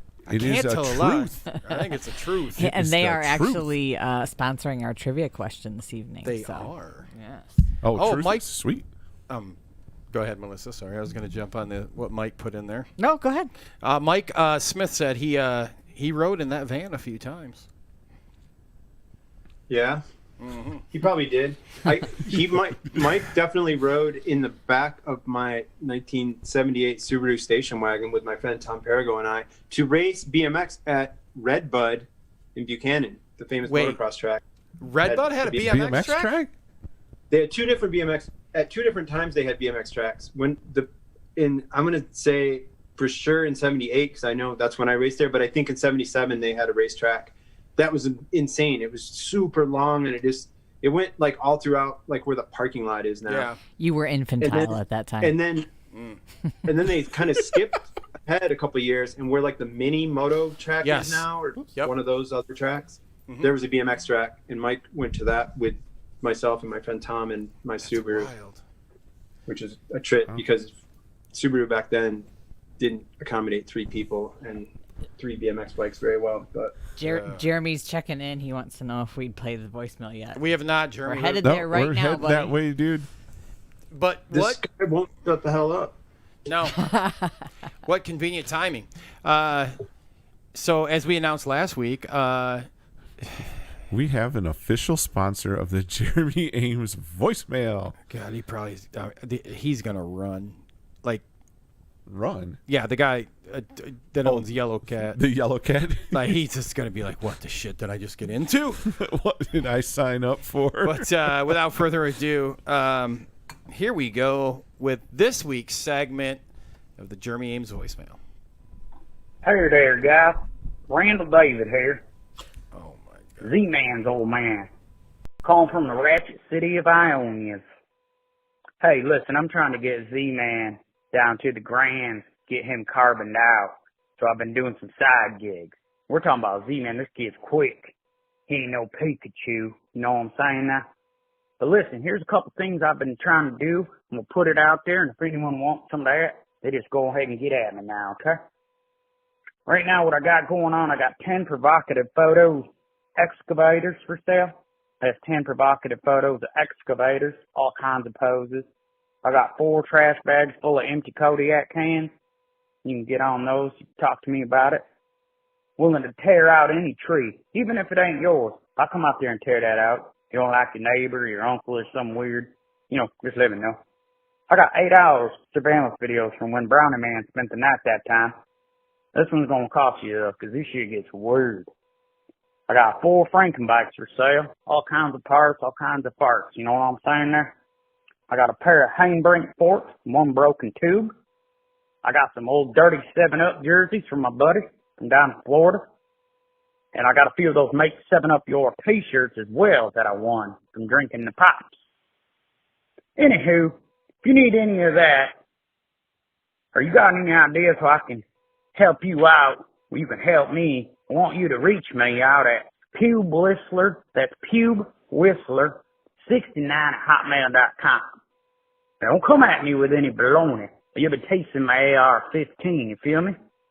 It ain't no longer just for fun. I'll kill. All right, y'all. Take care now. You know, God bless you now. Well, Randall, Woo! you have been the victim of the Jeremy Ames voicemail Sponsored by Yellow Cat Gates. for this week. Yeah. All right, Chris. It might be the first and last. Oh my gosh.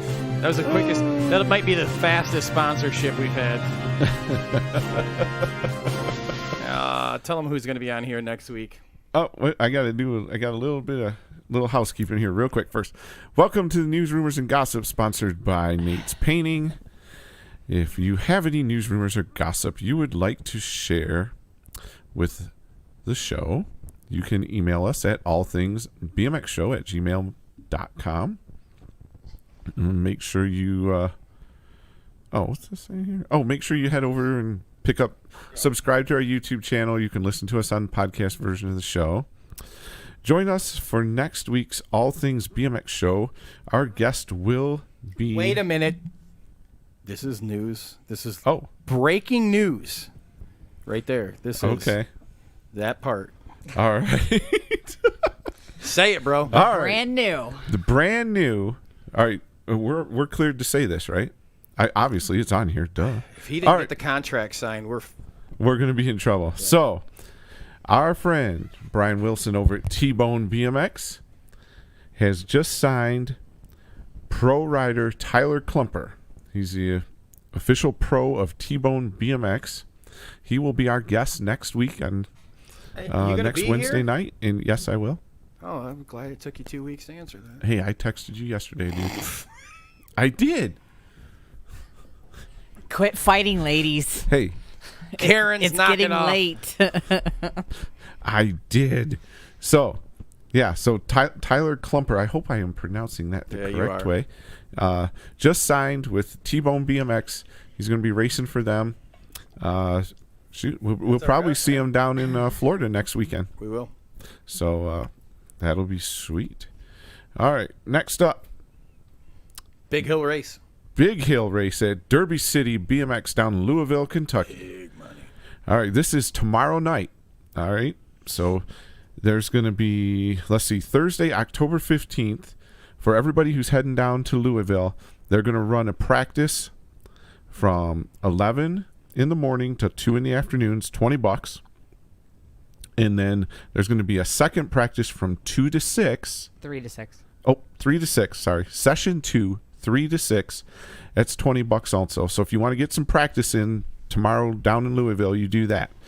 Then, I got to skip down here a little bit.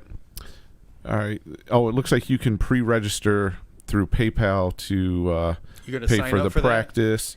You doing the Pro-Am on the Big Hill, Chris? I'm not even to that yet. No, I think you should. Actually, it's the only thing the show can afford, so I'm going to sign you up. Dude, I can't get down there. You have a helicopter, so you're going to be there. I'm going to sign you up at derbycitybmx@gmail.com on PayPal, and you're going to be racing that. The Big You Hill? got your jersey? Yeah. Well, we got one back there, You can right? borrow one. Yeah. So, no, I got a jersey. Heck yeah. All right. Well, All right, they're going to stream it, by the way. Are they? I didn't get this in here, but they're going to stream it. Okay, so we'll probably share that? Yes. Yep, All right. Yep. So if you guys are down there and you want to get in on this Pro-Am race, the Pro-Am only, you have to be signed up for the Pro-Am to run this practice from 6 to 7 o'clock tomorrow night, and it's all on the Supercross Hill. You have to register. You can send in, like Justin said, it's $20. You send it in by PayPal. include your bike and number. Pro-Am class. All right, so it's practice only from 6 to 7. Racing will be right after that. So get yourself signed up for that. And you can find all the information over on their Facebook page. Yeah, and they've got everything over there. We've got a few on our Facebook page. If you scroll down a little bit, there's some info on there as well, and we'll probably throw it up there again, if not tonight, first thing in the morning. So let's get down there and check that thing out. I know a lot of tracks threw some money in on that deal, so I know it's like, what is it, $1,500 plus in the purse. Plus whole shots and the whole shot awards. I know there's a few. So let's talk about last weekend. Here we go. Over here in Michigan, we had the Becky Stevens BMX Memorial BMX race for breast cancer awareness. And so we always like to kind of recap on some of the things we're involved in. And it was awesome. Had a great time. Over $1,300 raised from our friends within BMX that came out to Capital City Family BMX. We want to say thank you, and thanks for letting us be part of that. It looks like you had some sponsors like Sunbelt Rentals. Lights. They took care of the lighting out there because it was a night race. $1,300 to the National Breast Cancer Foundation. We had 16 racers in our flat pedal race. We had 7 team sheets. It was a great time. Tons of we did a foot down, which was insane. Tracks, teach the young kids foot down. And we are wearing the special event shirts from that race. So we are wearing our breast cancer awareness shirt. And Mr. Steve Dyer, the TO, actually won the Yellow Cat gate system. So shout out to him. Hashtag pedal in pink. Pedal in pink. Oh, that's right. That's on the back, isn't it? Yeah.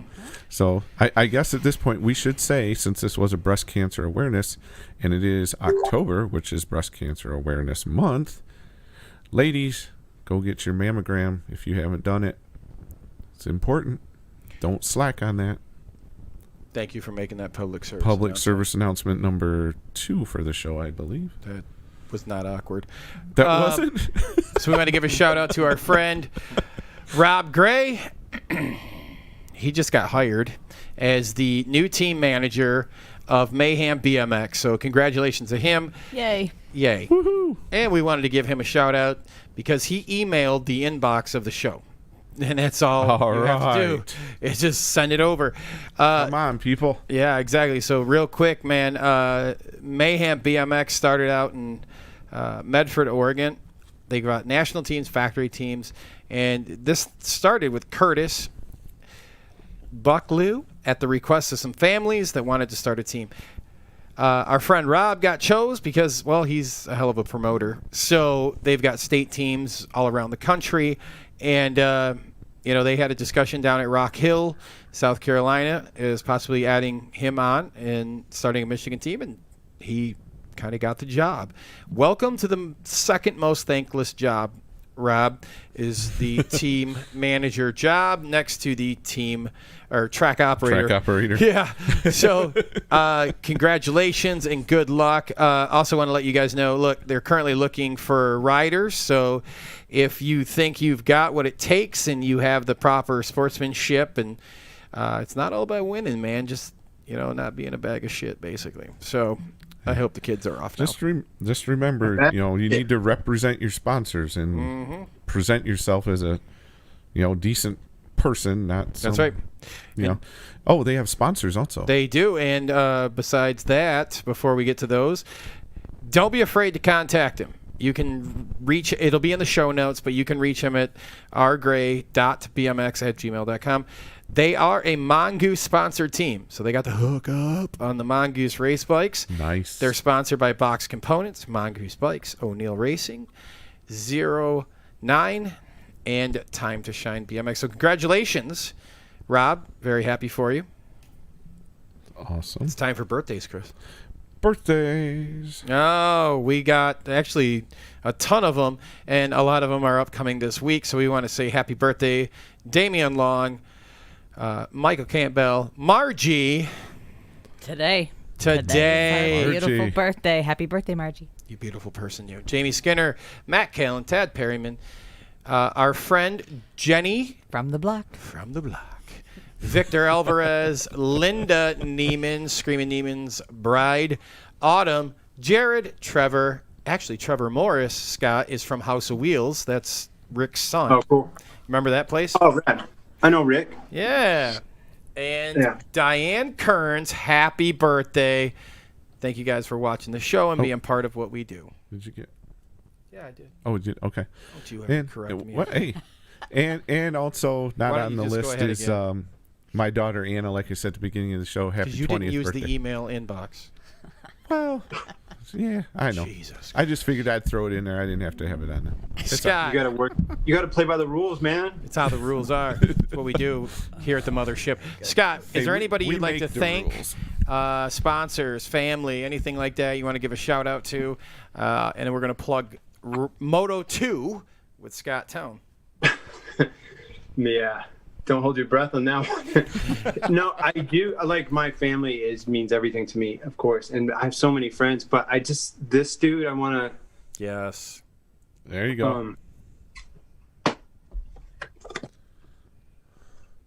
Oh, wow. That's him in the. That's my best friend Larry in the yellow, Okay. and then That's Ron. That's wrong. Wow. yeah, it's Ron. Ron McDonald. That's amazing. He just passed Yeah. away from pancreatic cancer a couple weeks ago. Yeah, that was bad. Yeah, it's really heavy, sad. and Oh, my God. things got weird with Ron's deal, and like, I don't even want to speak to that Right. situation, but people really rallied behind him, and I just thought that was huge, and it really just kind of speaks to BMX and the family aspect and the community aspect. Like, people that didn't even know him, had never even met him, were just all about it and donating money and time and just going to the events, and it's just huge. And I'm not going to pretend that he was like my best friend or anything. He wasn't. Like, I met him in that picture. My dad took that picture in 1978, and Wow. I knew Ron back then. And then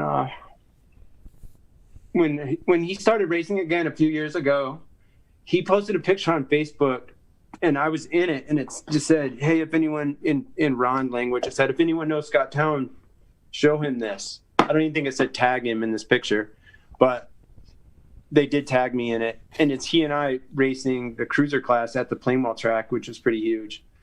But I was just so excited that, because I never forgot about him or any of those people from the early days, and always wanted to. You always wonder what happens to people from your past, and BMX has been my whole life, and I was just so excited to see that he was involved again. And our friend Terrell Artis, who was Ron's like right-hand man in the early days and always, and was again, like, they were racing, and I hadn't raced in a few years at that point, and I just had to start racing again. Like, I just so badly wanted to see those dudes and connect. And it wasn't like a Glory Days thing. It was just like the brotherhood that just never goes away. And it was just awesome. And I'm holding this dummy up because I'm crying. And I got you. it's, it's just it's too much, man. Like, it's just so sad that he just didn't have a chance. He went so fast. Like, Yeah. at that benefit race in Lansing, I got like the real update on him from one of his friends, and it was so heavy. And I was like, man, this is going to be quick. And it was, of course. And it's just super sad. And the way things have played out is really unfortunate too, but we don't have any control over that. And I just wanted to say that I loved Ron and just what he was all about, and what,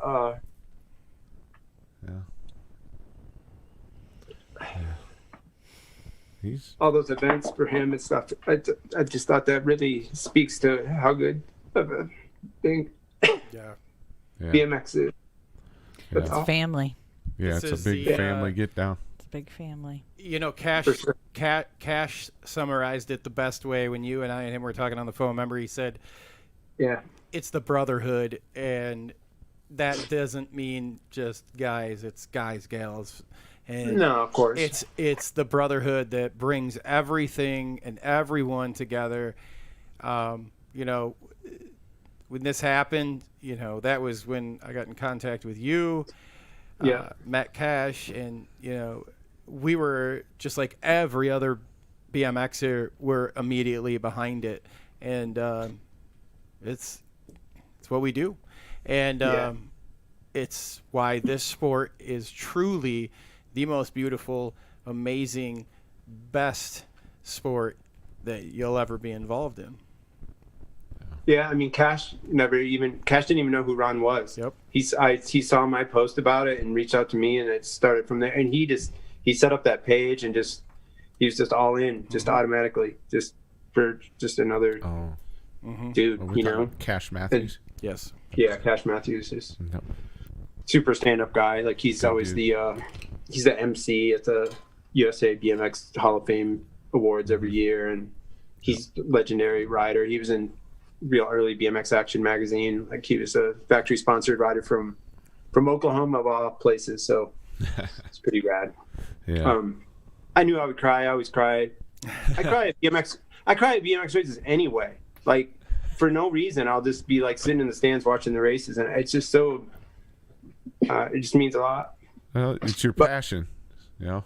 Yeah, I don't know. It's ridiculous. I'm not sure it's even healthy, but of course the Ron thing. Like I knew I would get upset about that. So yeah. Well, thank you for sharing with us, Scott. It's just such a. Yeah, it's just it's all of our loss. And it's just. Yes. I don't know. It's a sad deal. It's heavy. It's a part of life. You know, like. Yeah. We also deal with it. Not a fair part, but part. And we lost a very big, enigma of the sport with him, and we just keep doing what we're doing, and make sure people always remember who he is. That's right. Yeah, and I just wanted to bring it up because as much about Ron as just the communal aspect of it, and just how everyone just got so behind it, and that's just huge, and just speaks to the beauty of BMX and BMX racing, and how accepting it is. Like he started racing again when he was 50. Like you can't. I mean, what other activity can you just show up and start doing again after 30 years? You know, there's not that many. I mean, you can go to the roller rink, I guess, or sign for an adult soccer league or whatever. Maybe you can do any fucking thing you want. I don't know, but BMX is all I know, and I just thought it was just a true testament to how awesome it is. You know. Yeah, he's just a really good dude. Every time I ever talked to him, it was always something positive, smiling, having a good time. Always the sickest bikes. The dude has the bike in this picture is insane. Like no one in the picture I showed you from 1978, there was no one at the track that had a Cook Brothers with Bob Reedy pedals and all these obscure things that no one knows what the hell I'm talking about. But like, I know what you're talking about. He rad as shit from day one. He always did. He always did. And I don't know. I always like that part of BMX, the equipment aspect too. So that held him in high regard for me too, you know? Anyway, I didn't mean to get all heavy. You're good. No problem. We're going to slide over, Melissa. Anything in the chat that we need to clear out? Any questions? Any shout-outs? I think Robert just kind of summed it up, and I think he said that everybody in BMX is a family, and because of that, you always have someone to put on your shoulders, and we're always here for everyone. So he's just echoing what you're saying. So. Has anyone ever blown their nose on your show before? No, you're going to be the first one. But while you're doing that, we are going to go to Melissa's trivia question for the week. All that, I figured we'd skip it. Nah. I'm so good at trivia. That's how I got my job at BMX Plus. Let it go. Shoot, we should have had him come up with the trivia question. Right. All right, Melissa. All right. What do we got this week? We got a brand new couple of T-shirts I'll be giving out over the next couple weeks from Truth BMX. Did I throw something at you? No. Oh no! God damn it, T-Bone, your banner fell down. Man, don't worry about it. We'll get it kind after of the shady show. production. It's the gaffing tape. All right, and then our usual sticker package. So I am going all the way back to the beginning of the show, and I would like to know what who, I guess is probably how I want to ask this, was Scott's early childhood hero? Don't say it. Scott. Don't answer. You're gonna kill me. I'm gonna start crying again. It was Scott Breithaupt was my first hero, and he's gone too. Like it's too much, man. But my first real hero is my one of my best friends, Larry Lois. He's the guy in this picture with Ron. Like he's a little older than me, and just he set the pace for me, man. Like he was a good example for me in all aspects of my life, but especially in BMX. And he only raced for a couple of years, but it made a huge impact, and like just he led the way for me. So he's really the first one. Well, aside from that hero, when you first started the show, and Robert Cardoza already answered the question, so Chuck got it too. Chuck's in there. You had mentioned Evel Knievel, which was the answer I was looking for. So he's not a BMX guy. No, I didn't say it was the BMX guy. Oh, well, Fonzie then. It's Fonzie. That's the answer. Hey. Oh, man. Sit on it. Wait, let's ask. Let's throw this out. Scott, you ask a trivia question in 3, 2, 1, go. Okay. Of these, the big four motorcycle manufacturers, which one did not produce a BMX bike? Yamaha, Suzuki, Honda, Kawasaki. 3 of them did. 1 of them didn't. Whoa. I got this. Yeah. I do. I'm going to write it down. Look, it just got silent in here. Everybody's rushing. But I can't spell it. It's the easiest one to spell. Well, then that means I got that wrong. I got that wrong. Oh, they're blowing up the chat with the answer then. What do you got, Melissa? I'm seeing a high percentage of Honda. Yep, that's it. It's fish in a barrel. That was an easy one. Who did? Really? I think there was technically some Honda BMX bike at some point, but not really. Like they never made like a serious. They were late to the party. It was way after the party, and I don't think there really was one, but there was some Honda branded thing. If someone wants to get hung up on technicalities, but. Well, Craig's the one that chimed in, so he's like the Encyclopedia Britannica of BMX history. Do you know that Robert Cardoza, who you mentioned a minute ago, was a stunt rider in the movie E.T.? Yeah, he was on a couple weeks ago. We had him on a couple weeks ago. And he will be back on for Moto 2. Yeah, we got a Moto 2 for him. We might even have a 3 for him. I'm pretty sure we're going to semis with Robert, man. Right. Because his story is freaking awesome. Scott, I want to say thank you so much for joining us this evening. It was awesome. A great time. Thanks, man. Really appreciate you taking the time out of your day to join us. And again, just thanks. Chris, let them know. All right. Yeah. Thanks again, Scott, for hanging out with us tonight. You're going to stay on with us for a few minutes after the show. We're going to talk with you for a few minutes. Did you know Rob Cardoza was a stunt rider in E.T.? No. Seriously? Yeah. Anyway, sorry. Wow. All right. So, everybody, again, thanks for hanging out with us tonight. Thanks for all your activity in the chat. We broke up. It took this long to fall apart. We did. What broke up? Oh, his video. Oh, okay. So, again, thanks for hanging out with us tonight. Make sure you like the show on our Facebook page. Give us a thumbs up. Share the show on your Facebook. Subscribe to our YouTube channel. Give us a thumbs up on there if you like the show. Share that with your friends as well. We are also on Twitter and Twitch. We also are in the podcast. We have a podcast version of the show, which is available on Spotify, Buzzsprout, Apple Podcasts, Google Podcasts. It's all of them now. All of them. Make sure we also are on Amazon Alexa, so you can ask Alexa to play All Things BMX Show, and you'll get the podcast version right there on your Alexa. What else? Alexa, play All Things BMX. God damn it! Now it's gonna trigger it. Now it's gonna go. So, sorry. If you have any, how that works? If you need to It get a is. hold of us, you need to share something with your track. If you've got something going on, you got a special event, you got an idea for the show, a guest you'd like to see on the show, please email us at allthingsbmxshow@gmail.com. We want to hear from you as well, and I believe I've covered everything I need Thank to you, Chris. hit. So, again, everybody, thanks for hanging out with us tonight. We really appreciate it. Have a great weekend. God bless everybody.